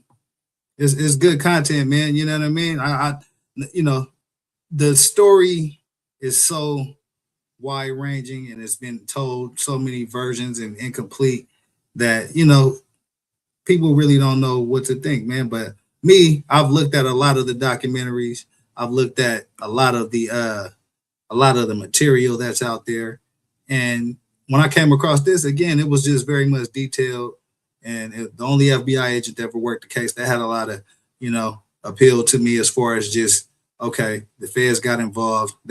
I'm sure they're going to take the case, not only from the initial investigator, they're going to look at what Greg Kading did, but then he also added that he had insight on the overall Rampart scandal and other cases that were related to that. And so when you have that much insight, like he said, he went to his bosses like, I got these cases over here that's hooked into these cases right here. Like, what we gonna do? And so, that's the vantage point that he's coming from with it. You know what I'm saying? So I thought it was important, man, to try to lay that out. But I appreciate y'all for rocking, man. You know what I'm saying?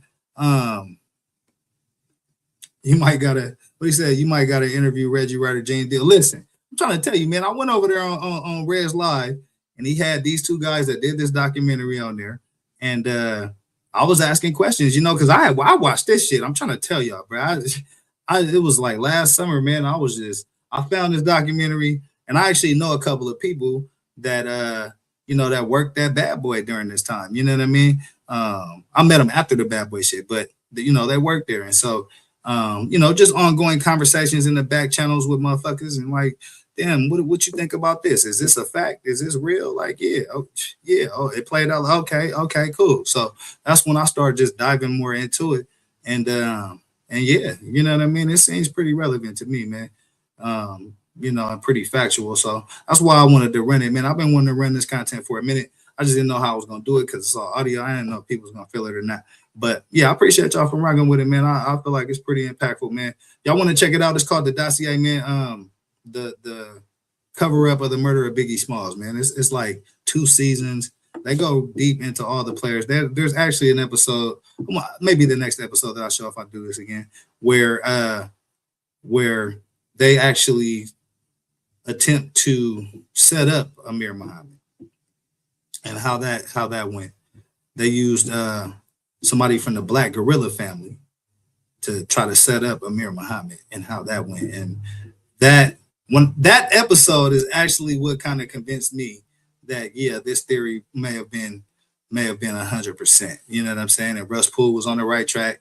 This dude might be on the right track because, again, the Greg Kading narrative that, he did a fake confession to Suge's girl and, got with Poochie's, voice on the confession or his writing or what have you, and all that, man. I don't know. Like they obtained that information illegally. Now, what came out of it was KVD's testimony, which ends up being the closest we've gotten to uncovering what happened to Pac.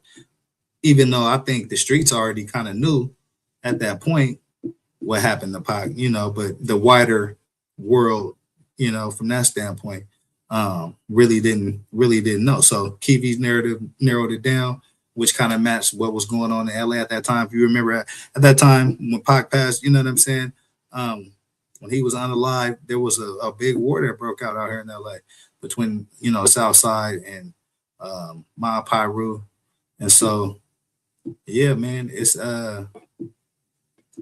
definitely had a lot of lives lost. But I think the relevance of it for me, again, is that a lot of these names that you're hearing, these people are still in power, or they close to the power, or they still got influence on the power. And so that's why for me it's still hella relevant. You know what I'm saying? The $1 million in Keefe D. Hey, Uncle G, listen, man. Listen. Y'all want to hear some eerie shit? I'm gonna tell y'all some eerie shit. Go. Black Rob got a song called Hustle Gang. It's either Hustle Gang or Hustle Gang, one of the two. Go look that shit up. Listen to the hook. Puffy on the hook. And listen to what he's saying on that song. If I wasn't on, I'll play it for y'all. But you know what I'm saying? They probably already gonna copyright me for the little music that was playing in this shit. Goofy ass on YouTube. Get off my motherfucking back, man. Trying to get this shit. I'm trying to get to the mountaintop, man. Help a brother get to the mountaintop, man. Hit that like button. Subscribe to the channels, man. You know what I'm saying? Help me get to the top of this shit. But yeah, man. So go listen to the hook in that song, and y'all tell me what y'all think. And that's one of the things I'll point to when people ask me about Puffy's involvement, because in the hook of that song, I'll just let y'all know. In the hook of that song, Puffy is talking about, actually through the verses, you can hear insinuations toward the West Coast. You hear it. I think there's an Eazy-E reference or an NWA reference, but in the hook, Puffy's kind of, and this is after Dr. Nino, you know what I'm talking about. You probably done heard that joint. Hey, this is after Pac gets shot. Boy talking about, I'll put $1 million on your head. Whoop-de-whoop-whoop, send you with the angels type shit. Like, it's some crazy shit. So, and the energy of that song was most definitely like a diss track type of song. And so just, the time it was made, the energy on the song, what he's saying in the hook, it was definitely some sneak diss shit. But y'all go listen to that shit. Y'all let me know what y'all think, man. But yeah, man, I appreciate y'all for rocking with your boy, man. I'm probably finna get the hell out of here. Man, it's my damn 3 hours, man. Yeah. Hey, listen, I hope y'all got a lot out of this show. You know what I'm saying? Share the show, share the live, subscribe to the channels, man. And I think that's a wrap, man. You know what I'm saying? Appreciate y'all for rocking with your boy. This is the remix with Cali Dre. I'm gonna be back on that normal bullshit, you know what I'm saying? The news and the politics and all that shit probably tomorrow, man. But we out tonight, man. I appreciate y'all. Money on my mind, got my money in my mind, right? Money on my mind, got no time for that limelight. I'm from California, man, I guess we'll start with that. Banged out starter caps, glued to the cul-de-sac, looking like an artifact, trying to get their money back. Yellow jackets coming, mom about to have a heart attack. Southeast San Diego, we was at the heart of that. You moved about the hood, my nigga, you ain't want no part of that. Move to work and let the money drip the laundry mat. I pray to God the homie get his little daughter back. So many problems and it's not even a part of rap. So many suckers and they hating and they copycat. And life is bigger than these bitches that you hollered at. And if you bleed a dollar, better get $3 back. And all I'm giving is the facts. Pay attention to the stats and never making mention of the jacks. Gotta keep the money stacked, work your way through the traps. Money motivated to the max. Money on my mind, got my